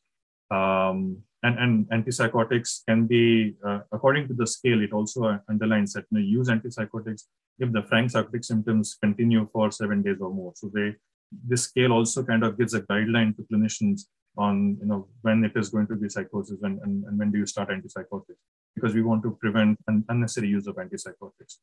I have the CAMS with me, so if you have time, I can show the CAMS and SOFAs at the end of this presentation, just for people to have a look of how that scale works. But I'll finish the slides first. So the early intervention in ultra high risk, what are the potential advantages? Why do we, like I said, what does the research say actually about it? So it may prevent the entrenchment of this psychosocial disability because there's subtle but tenacious disability that can be possibly laid down by the ultra high risk phase of the illness. So we know that there's a start of disability coming up. And so if you try and change the trajectory a bit more, like I showed in the graph earlier, the green lines, you can try and reduce the disability a lot more when you're intervening early. Should the progression to frank psychosis occur, this pre-existing engagement with mental health service may enhance medication compliance and engagement with outpatient care. Because again, with psychosis and limited insight, medication compliance and engagement is certainly a big problem. I'll just remind you of Vishy here. So, and because I'm reminded of Vishy at this stage, when I was working with Vishy and he did develop frank psychosis, we did start medication, but because I had seen him before and because I didn't push him for medications, but I was working with him, I was talking to his school, I was telling Vishy that, yes, I know you're struggling with some of these thoughts, but what is your goal in life? Let's look at how do you kind of, you want to become one of the best tennis players in India. So how do we kind of, keep you on track for that? So I had this therapeutic relationship with him already built in. So when the psychosis did occur, I could help Vishy understand that, look, this is not you. This has happened to you. This is something external, and it can be dealt with. It's like diabetes. It's like, any chronic illness which has happened to you. We've caught it early. Let's just treat it. And this medication is not because you're dumb, like you're sensitive to feeling dumb. It's not because you're dumb or you can't control your mental health or your mind. It's because no one can control their mind when they have psychosis. So when we had those conversations, Vishu was open because of my pre-existing engagement with him, and he was adhering to his medications. Was wonderful with his medication compliance and coming to the clinic regularly, which I believe helped his early recovery. Early intervention in ultra-high risk stage reduces the burden of trauma, stigma, acute or embarrassing behaviors when they are when they're confused, and they may not be psychotic, but they're still confused, and there could be some embarrassing behaviors. And the need for hospitalization can be reduced. So because of this early intervention, symptoms could progress, but you have kind of reduced the burden of the illness, and potentially preventing and delaying the transition to psychosis in subset of people. Now, this is contentious. This is in the literature, but it's not 100% proven that you can prevent psychosis. Delaying the transition, yes, you can say that sometimes you could delay the transition, and in that delay, you could build in the skills for the young person so that, whenever the illness is trying to affect their life, they have at least some increased pre-existing skills to come out on at the other side of the illness in a better position. So that's where, I hope we have kind of addressed some of the take-home messages that I wanted to give. That the psychosis is a severe mental illness. We need to identify and intervene early, even at the at-risk mental state stage. There is this category called ultra-high risk, which has 3 subcategories, which can help us understand which young people are more likely to be in those risk periods of transitioning to psychosis. And yet the transition is about in 22%. So it's not, majority of them won't transition into psychosis. But for this 22% people, it is really important that they get that support. And for a pediatric clinic, I think this is important. If you get to see that they're at risk of psychosis, that is where you can refer to the psychiatrist and say, look, I think there's this risk because of these reasons. And do you want to just take over and see how you want to kind of help this young person and the family? And like I mentioned, the amorphous nature of the presentation and the ultra-high risk stage and the comorbid conditions like neurodevelopmental conditions or depression, anxiety, or comorbid parent-adolescent conflicts, they do need addressing. And sometimes they can kind of, blur the picture a bit, and it can become really difficult to understand. That's why, and it can present to the pediatric clinic instead of directly going to a hospital or a mental health facility. So I think the role of a pediatric clinic becomes really important in this. So I'll just stop here. Swati ma'am, do we have time to show the sofas and the Tom's questionnaire? Okay, sir, you can show it. Actually, we are running short, but still you can show it because everybody will come to know about it. I can share this as well. Show the prompts. I'll open it up very quickly. And go to share screen.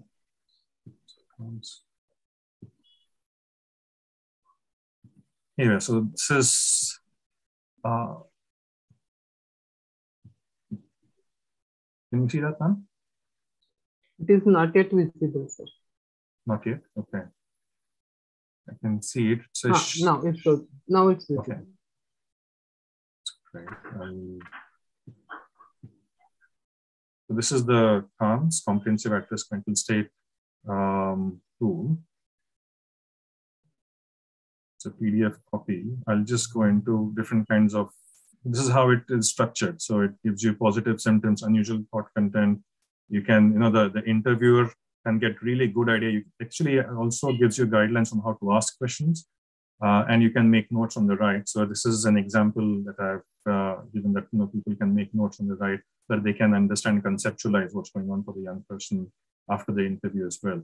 There could be bizarre ideas which could be completely crystallized, or above it says non-crystallized, which means that there are ideas which cause perplexity, but they're not very clear in their mind of what's going on for them.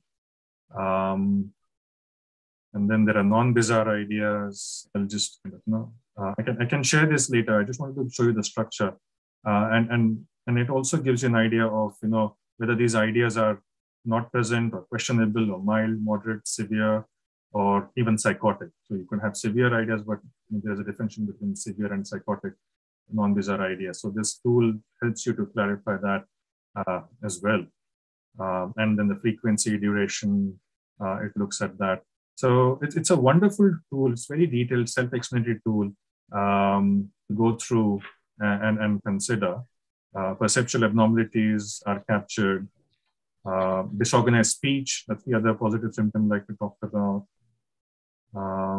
Then it also gives you these different ideas, different ways to understand whether someone has an ultra high risk category because they are vulnerable, like we talked about the vulnerability group, or because they have attenuated psychosis, or because they have the brief limited intermittent psychosis. So it gives you a flow, some kind of algorithm to classify someone in these three categories.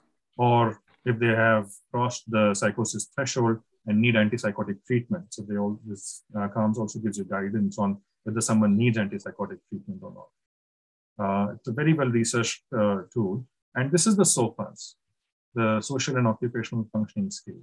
This is really important because functioning is the most important thing we highlight when we are working with someone who has potential psychosis or not.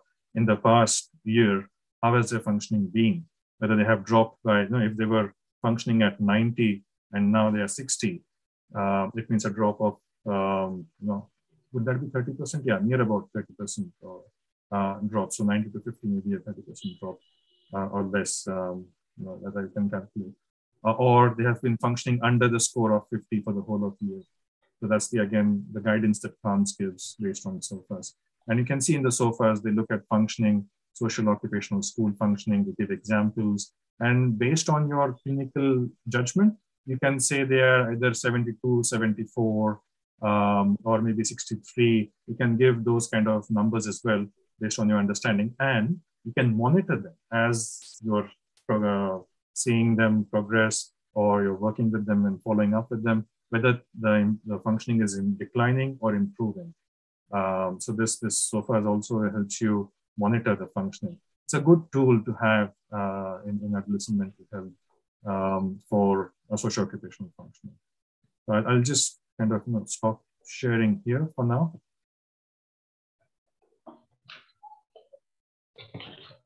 So thank you, sir. That was a wonderful talk on a difficult topic, you can say. But we all pediatricians have come to have understood it in a very simple way, that it is a psychosis is a syndrome. But if it is lasting for less than 7 days, it could be transitional. If it is continuing for more than 1 week, we should refer it to the psychiatrist. It could be acute psychotic disorder if it persists for 2 weeks, or it can last for 1 month. Then it is an acute psychotic disorder. Other important disorders are delusional disorders, psychotic depression. And it is important to diagnose it early for better prognosis. Your case VNet was very nice, sir, which could tell us how it is important to interview the child himself to get to the right diagnosis. The ultra high risk factors, 3 important factors, if they present between 14 to 25 years, if there is an insidious onset, or there is a declining function. So these are the simple things which we can also judge and then refer the patient to the psychiatrist for early intervention. And the advantages of this are there is a decrease in the incidence of trauma, stigma, or embarrassing behavior for the patient, and the hospitalization need also is decreased. That is very important. But sir, we would like to take few questions. Dr. Yavalkar wants to ask, can early intervention by a psychiatrist lead to overdiagnosis and stigma? That's a wonderful question, because there are also quite a few papers recently coming out on the ethics of early intervention, whether there's going to be stigma associated with that or not. And in the research on that, it has been shown that with early intervention, more than stigma, there's a relief. For someone who's already struggling, when they know that there's something going on for them, which is important, they need support, they can actually feel relieved by the support. And when they are being supported and someone advocates, a professional like a pediatrician or a psychiatrist or a mental health clinician advocating for you with your parents and with your teachers, then you're actually improving the supports rather than making the stigma worse. Having said that, the way you approach a young person with this is also important. We can't say that, look, you're going to have psychosis. I mean, you don't want to scare a person that you're going to have psychosis. But you're worried about your mind. You're worried about your mind. You're not doing what you're supposed to do and what you're expected to do, or what you yourself expect yourself to do. So how about we try and understand, and then let me just kind of monitor and see how you're going over the next 6 months, 12 months. We'll see how things are improving. And whatever your needs are in those 6-12 months, we'll try to kind of, build your skills, put you back on track from where you're kind of derailed. So that approach has reduced the stigma. It does depend on the clinician's approach, what the papers say. That if the clinicians just say, oh, you're going to have psychosis, then that can make the anxieties worse. And our job is not to increase anxieties, it's actually to contain anxieties. So that's a wonderful question, and people have tried to ask that. Mainly because for any mental health intervention, evidence-based intervention, or even tools like the Diagnostic and Statistical Manual, they are all well-meaning, good-intentioned tools. But once you put it out there in the world, it depends on the people how they use the tool. And that is where some of these mixed experiences can come up. So I think it's good to kind of, also send that reminder that you're not trying to increase anxieties for people. You're trying to help them and feel more relieved and more empowered. So approach is very important. Yes. So now Dr. Giri wants to ask how to write diagnosis of such patients. There is, like I said, there is no diagnosis. Ultra high risk is not a diagnosis. That can lead to stigma, because when you're saying ultra high risk of psychosis and you're putting that as a diagnosis for someone, that can potentially lead to stigma, like, oh, so is there psychosis?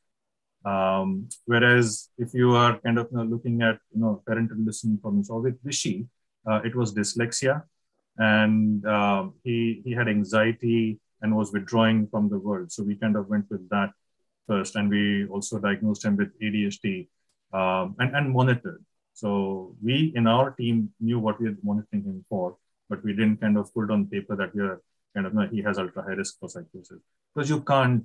It's always a retrospective diagnosis. Only after he developed psychosis, then you can go back and say he had ultra high risk. He had a prodrome for psychosis. While someone has that, you can't say he has a prodrome or alpha, because it hasn't developed. And you don't know if it's going to develop. Thank you, sir. Dr. Patil, sir, wants to ask one question. Over to you, Dr. Patil, sir. Am I audible? Yes. Yeah.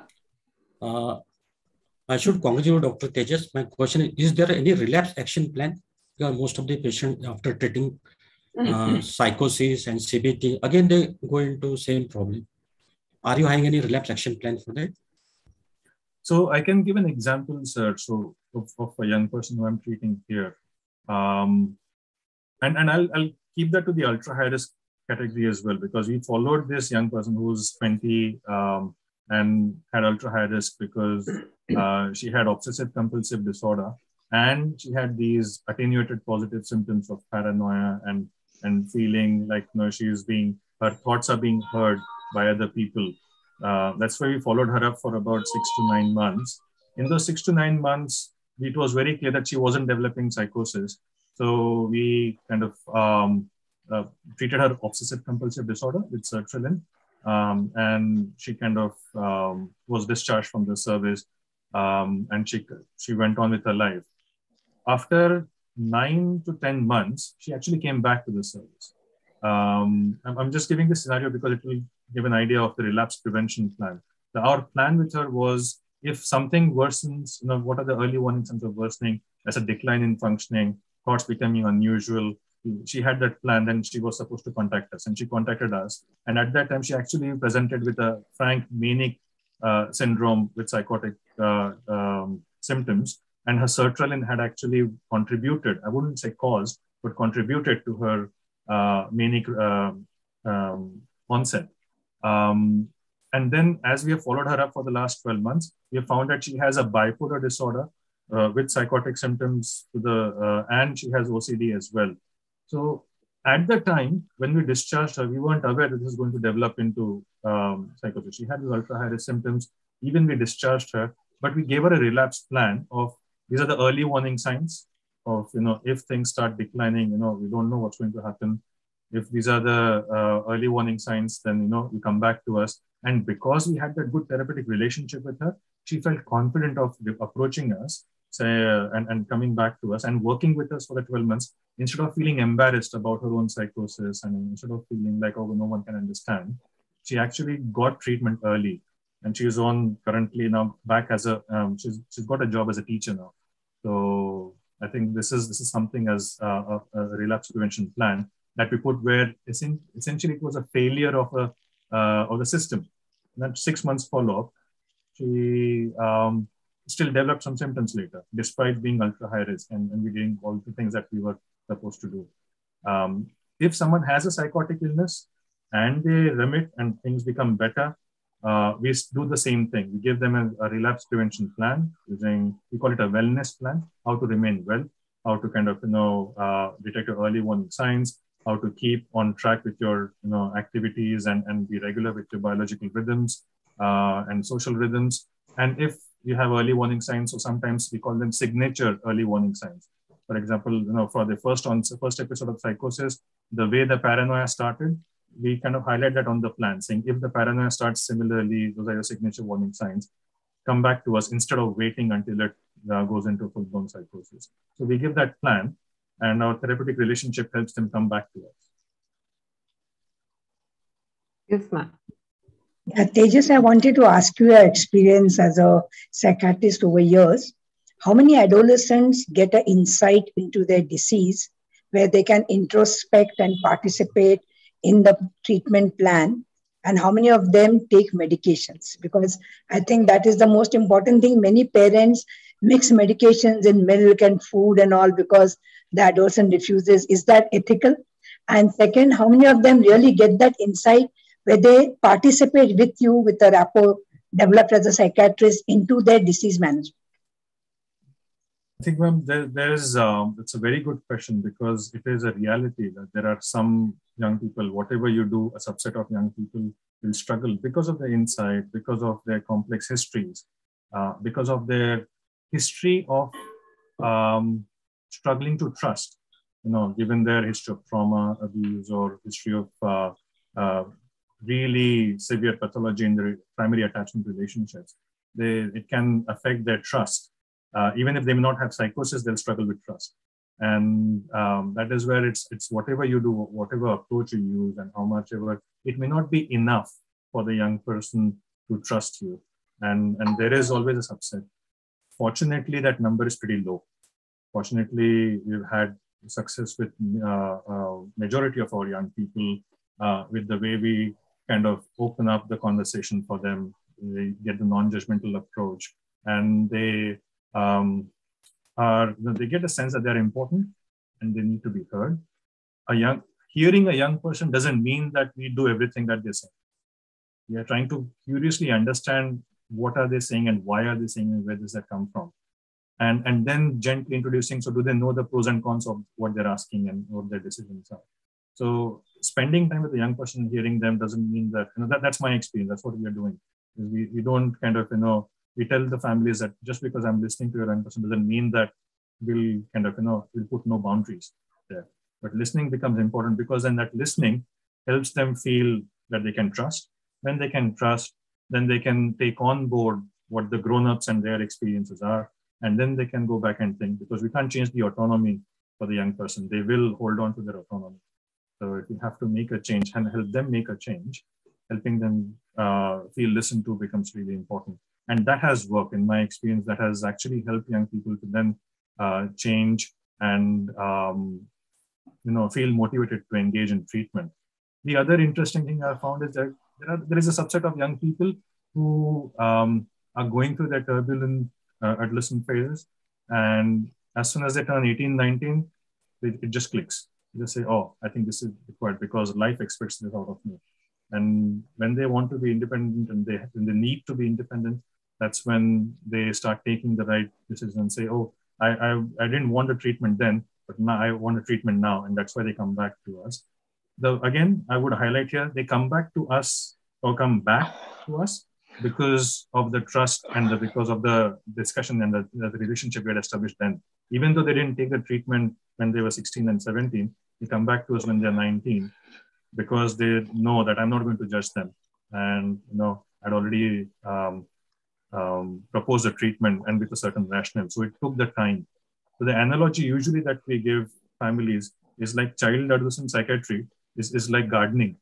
You sow the seeds, you put the water, and then you wait for the right conditions. And then you're going to get the right fruit. So sometimes it's immediate, within a few weeks, sometimes it takes time based on the conditions. So our job is to be the gardener. And my second question about when an adolescent or a younger minor does not take the medications and the parents would mix it with food to give it and it is giving good results. What about the ethical issues? And if it's abruptly stopped, then what happens with the withdrawal? That has been done in India when I was training there. I have done that as well. At that time, I am not aware of the Mental Health Act in India at this stage. Here in Australia, we don't do that. We don't put in, it is something which we do want people to improve. We can see that, only if he takes the medication, things can become better. But unless they are at imminent risk to themselves or others, unless there's an immediate risk of decline in mental state, if we don't do something and that's going to cause further risks, they don't fulfill the criteria for involuntary treatment under Mental Health Act. And we can't do any sneaky business with them. Their rights are important. So we have to balance that risk and the autonomy. Why I ask? Because I've had patients who are violent and aggressive during COVID, literally taking a knife and trying to attack the family and not accepting to take medications. And in such patients, we had to resort to this and the patients calmed down and later then they accepted therapy. But this kind of patient here, ma'am, we will do it. But not sneakily. We'll actually get the police involved. The police will bring them to the hospital. We'll put them on the Mental Health Act, which says that, because you're at imminent risk for yourself and others, we will treat you involuntarily. We will sign it. We'll give them involuntary treatment, including injections. There's nothing mixing in the food. They will know they're getting the treatment. If they refuse tablets, we'll give them injections. We'll help them calm down. And for those kind of young people, after 28 days of me putting them on an involuntary treatment act, a separate magistrate, a panel of magistrate, an independent psychiatrist and a social worker will evaluate and say whether I should continue to treat them involuntary or not. So we have those mechanisms here. They just wonderful talk. I also learned a lot and their review was fantastic, the whole overview and the flow of the lecture and the management. Dr. Dilnaz has one personal question. She's put in the question answer. Can you answer that? I will read the question for Dr. Dilnaz. Yeah. My nephew, who is 26 years old and who is in a temporary job with meager income, remains outside for long hours because of genetic vulnerability in his own mother, who abuses him all the time and asks him to go and die, as she is 62 years old, cannot support her family. She is a beautician and tries to make two ends meet. What should be done for them? I am an anesthesiologist and very much worried. Question for you, sir. I'm sorry to hear that kind of adversity happening in so close to you. I think it is really tricky. And can I just see, is the question on the... Yeah, on question answer you can check. Yeah. Question answer box. Is that... Shall I cut paste and put it on the chat box? That would be great, ma'am. Yeah, I'll do that. 1 minute. Thank you.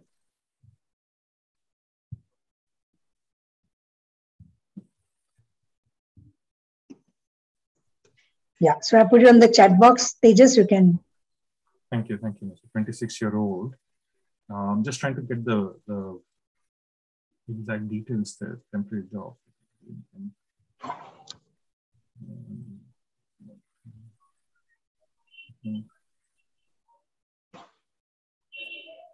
I think, it's, this is a 26-year-old who's probably trying their best to kind of do what they can in this very difficult situation. And I think it's probably, I wouldn't say, because it probably looks like a struggle with the mom rather than a 26-year-old. So it's slightly outside the purview of today's topic, but I can still suggest that I'm going to work.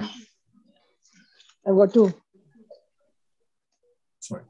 So it's just if the young person wants to, in Mumbai, if this is from Mumbai, I know of quite a few organizations who do counseling for young people and families. And even if you want, as a relative of someone struggling with mental health difficulties, you can actually use the counseling to suss out more details of what exactly is going on, what are the vulnerabilities that your family member is struggling with, and their behaviors, whether there's a recent change or it has been going on for a long time. So it can give some clarity. It may not be diagnostic because, but still it can give some clarity to this relative about their mother and getting some more sense of what is happening and how it is impacting on them and how it is kind of affecting them. How are they coping with it? What else can they do? If nothing can change in their adversity, how can they cope better with the situation? What else can be done? So that kind of counseling could be the start, could be the place where they could start. And from there on, things can kind of become clearer. If it becomes clearer that the counselor thinks, hang on, I think your mother might need some more support, and this is how you can get it, then the counselor might have connections with the psychiatrist, and they could actually work together to see in what way they could get the mom some support. Tejas, could you put that counseling center offhand, or you can share it with us later, the agencies which you're talking about? I'll share with you later, ma'am, because I had given them a few talks before 2012. I'll have to find their details and give that to you. Okay, I'll share it with Dr. Dilnas. She's my batchmate. So if you can share it with me, thanks. Certainly. Okay, Dr. Shrikant Sorkare, sir, he wants to ask one question. Can untreated behavioral problems in childhood and adolescence lead to psychosis? And Dr. Shivarkar wants to ask, is there any relation between socioeconomic status and psychosis? I think they both are, again, psychosis is such a vast topic that these topics are quite relevant. These questions are quite relevant in this topic.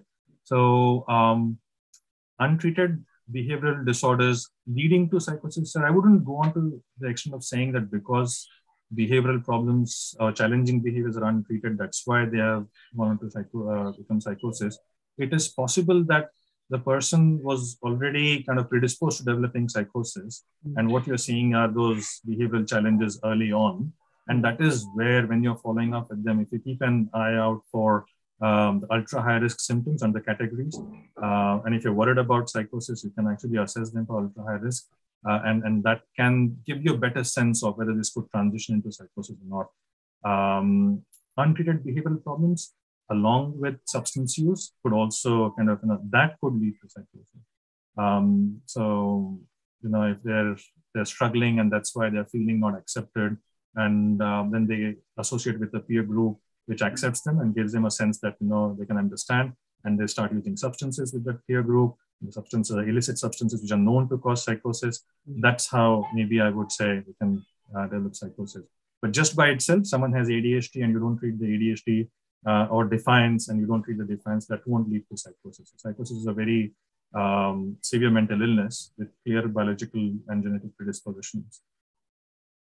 And any socioeconomic status? So socioeconomic status, I think what we do know is that schizophrenia does not, or psychosis does not differentiate in terms of people or cultures or socioeconomic status. The genetic vulnerability is there. Having said that, we could find more prevalence of psychosis in, say, socioeconomic status being low. And one of the hypotheses for that is the socioeconomic drift that can happen in someone where maybe someone in their family has had psychosis, and so they have struggled to keep up with their socioeconomic status, and there's a drift to a low socioeconomic status, and then this person has family members down the track who can develop psychosis. So that's one way to understand possibly socioeconomic status. The other thing to understand is the genetic and the perinatal risk factors for psychosis. They could be more prevalent in low socioeconomic status. For example, the torch group of infections can be more prevalent in low socioeconomic status, and nutritional deficiencies. So they can increase the vulnerability for psychosis and brain disorders. So you have stress of different kinds that can come from having low socioeconomic status, and you have vulnerability, which could be genetic from family history, or perinatal, or anything else that makes the brain vulnerable. And you put them together, that's when you get psychosis. Substance use again can add to that, and that can be more prevalent in the people who are from low socioeconomic status. So that way, yes, it can. The answer to your question shortly should be yes. Swati, Dr. Samir Shah. Dr. Samir Shah wants to answer the question. I'm coming to that question only. Samir Shah. I just wanted to comment while you're reading, Swati ma'am, that what I saw, I don't know who has asked this, but role of omega-3 fatty acid supplementation. We do use omega-3 fatty acids for someone who's, madam, you've asked, is definitely, there's research on omega-3 fatty acids to improve social and cognition functioning in someone with at-risk mental state. It doesn't prevent psychosis, but we do certainly use omega-3 fatty acids at high doses, and the DHA, the EPA to the DHA ratio should be at least 3:1 there. And I think it's about 1200 is to 300 is the kind of ratio of EPA DHA that we use for omega-3 fatty acid supplementation to improve some of the symptoms and help them get back on track with their brain functioning. May not necessarily prevent psychosis. How long it should be used? They can just take it lifelong. Lifelong. Okay. Yeah, as long as they can tolerate it and as long as they think they don't forget to take it. Samir sir, I'm using it right now if you want. I'm using it. Samir Shah sir, are you there? Sir, I'm not able to read his question properly, so Dr. Samir can Shah. ask directly. Yes, my question is what is your experience regarding the acceptance of psychosis at the Australia? As such, in the India, we are thinking as a stigma. So how they are accepted in society? It's a very, very important question, sir. I think there are mixed experiences based on where you are in India and Australia. Because I have had, I'll just talk about my experience in general. I've had people in India where people from very low socioeconomic status who have had family history of psychosis. And then there's this, so this mom has a dad who has, her own dad had psychosis. So her son developed psychosis. So she knows about psychosis. She knows about schizophrenia. She comes, she used to come to Nimhans for her son in a bus, the 3-hour bus journey, just for that one consultation once in a couple of months. And she was very good in saying that, look, my son has schizophrenia. My father had it. I know how to kind of manage it. Just give me medication and we'll manage it. And because of her support and the family's support, and the lack of stigma in the family about the illness and treating it as an illness, the son actually could be functional, could remain functional using treatment. And we have had people in Australia who kind of, don't want to get treated because of the stigma of psychosis, and then end up with worsening of psychosis and becoming so risky and vulnerable that they have to be put under Mental Health Act for involuntary treatment because of the stigma. So we can have this dynamic as well playing out as per my experience. In general, I wouldn't be able to comment in general what is the status of stigma, but from what we read and what we know is that in India generally, based on we have huge population, and the mental health literacy may not be high in all segments of the population. So that's where the stigma could be pretty high. There's also stigma here in, there's a separate agency in Australia or an NGO called SANE, which is established only to work against stigma in mental illness. And then there are mental health consumers movements here who try and reduce that stigma. There's Hearing Voices Network, which tries to reduce the stigma from someone who's hearing voices. So it depends on the systems and services. So I just go with what presents to me. If someone presents to me with stigma, I try to understand where that stigma comes from, how it's interfering with the person's treatment, and how I can reduce the stigma for the person or for the family to improve and empower the system of care around this person. I hope I've answered your question, sir. Okay. And who is usually the primary treating physician, psychiatrist or psychologist, most commonly at your place? For psychosis, the primary treating physician in acute phases is usually a psychiatrist, because acute severe mental illness in an acute phase comes to a public mental health service where we have psychiatrists. And then once we stabilize the treatment, we do discharge from an acute mental health service into the care of a GP.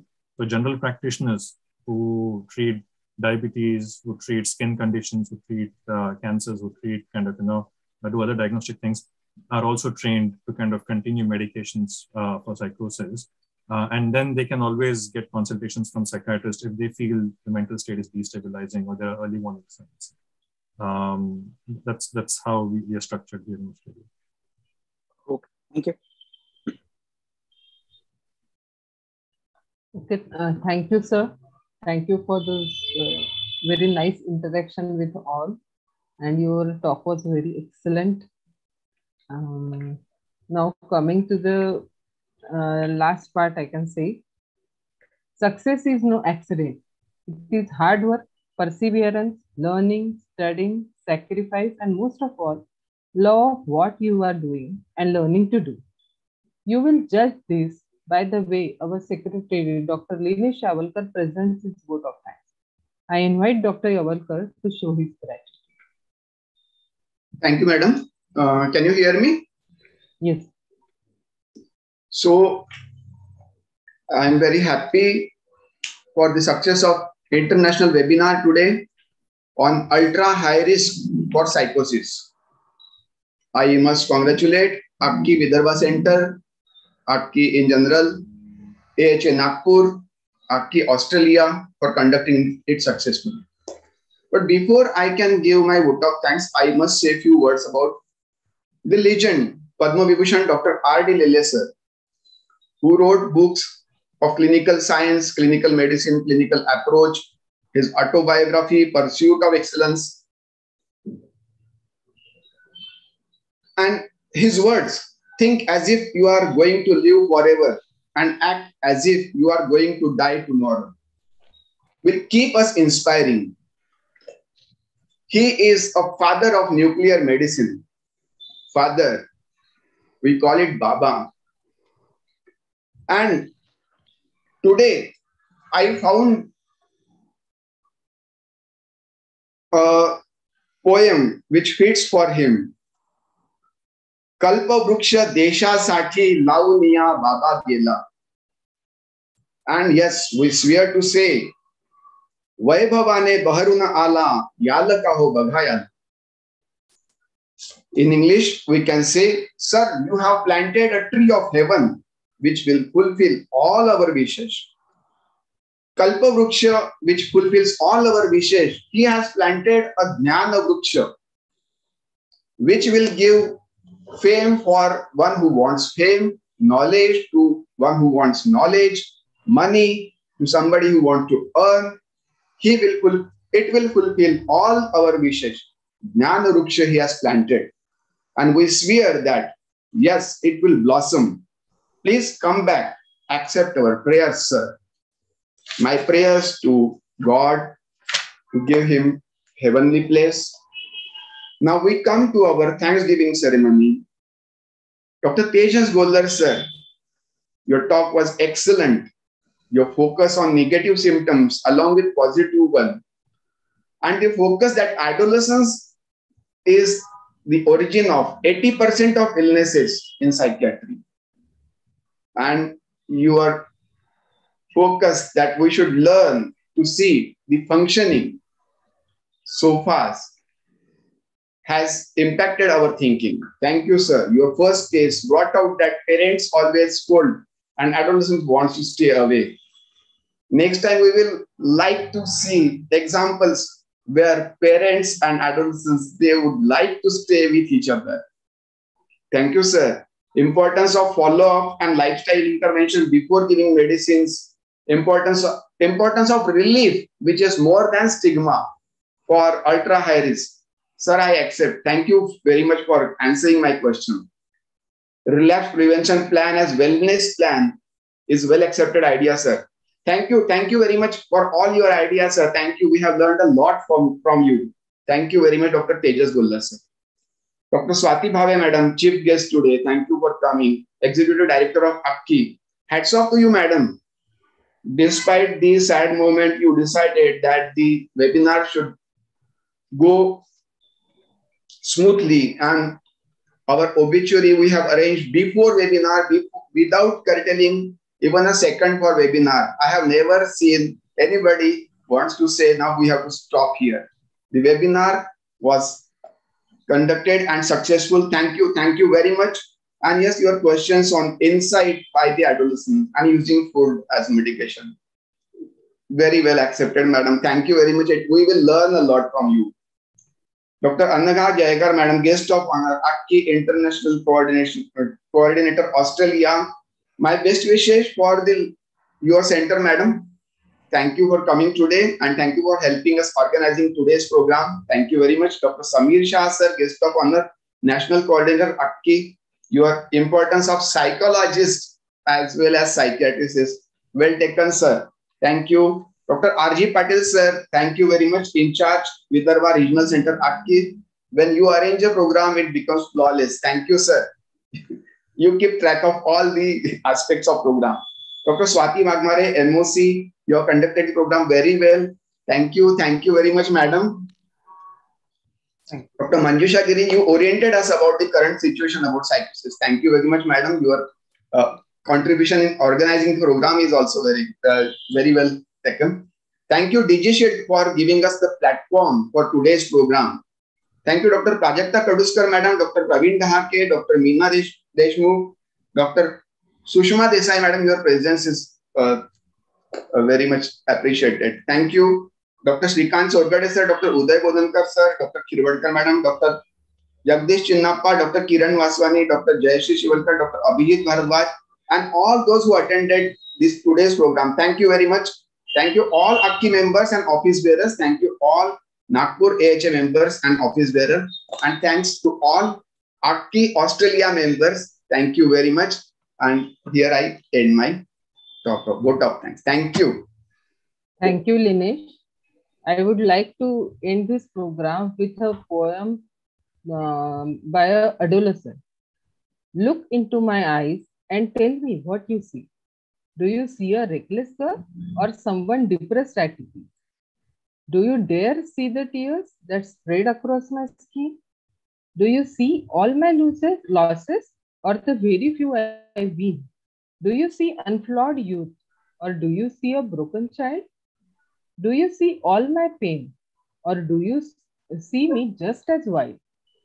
Can you tell I am screaming out for help I need, or am I just the silence of whistling wind without hate? Look into these eyes and peer into my soul. Tell me, what do you see? Am I broken or am I whole? So Dr. Guller has guided us very well to see an adolescent. So thank you very much, all of you. And I declare this program is over. Thank you, Dr. Tejas. Thank you, Madam. Swati Bhavi, Madam, thank you. Thank you, Thank you, Madam. ma'am. We are with you, Madam. Swati Madam, excellent program. Wagmare Madam and Swati Bhavi Madam, thank you so much. Thank you. Thank you. Linesh Sir, as usual, Linesh, excellent vote of thanks. Thank you, Linesh. RG सरांनी program arrange केला, त्यात काही राहू शकत नाही सुटलेलं. It's all due to Dr. Swati Bhavi, Madam. She has guided. And thank you, RG Sir, for 2 दिवसापासून जेवढं वाचलंय UHR. We learn by seniors. Yes. Thank you. Thank you. Thank you, Samir Sir. Samir Shah Sir. Thank you, Dr. Praveen. Thank you, Madam. Thank you, Dr. Neeti Soni from Aurangabad. Ita. Can leave now.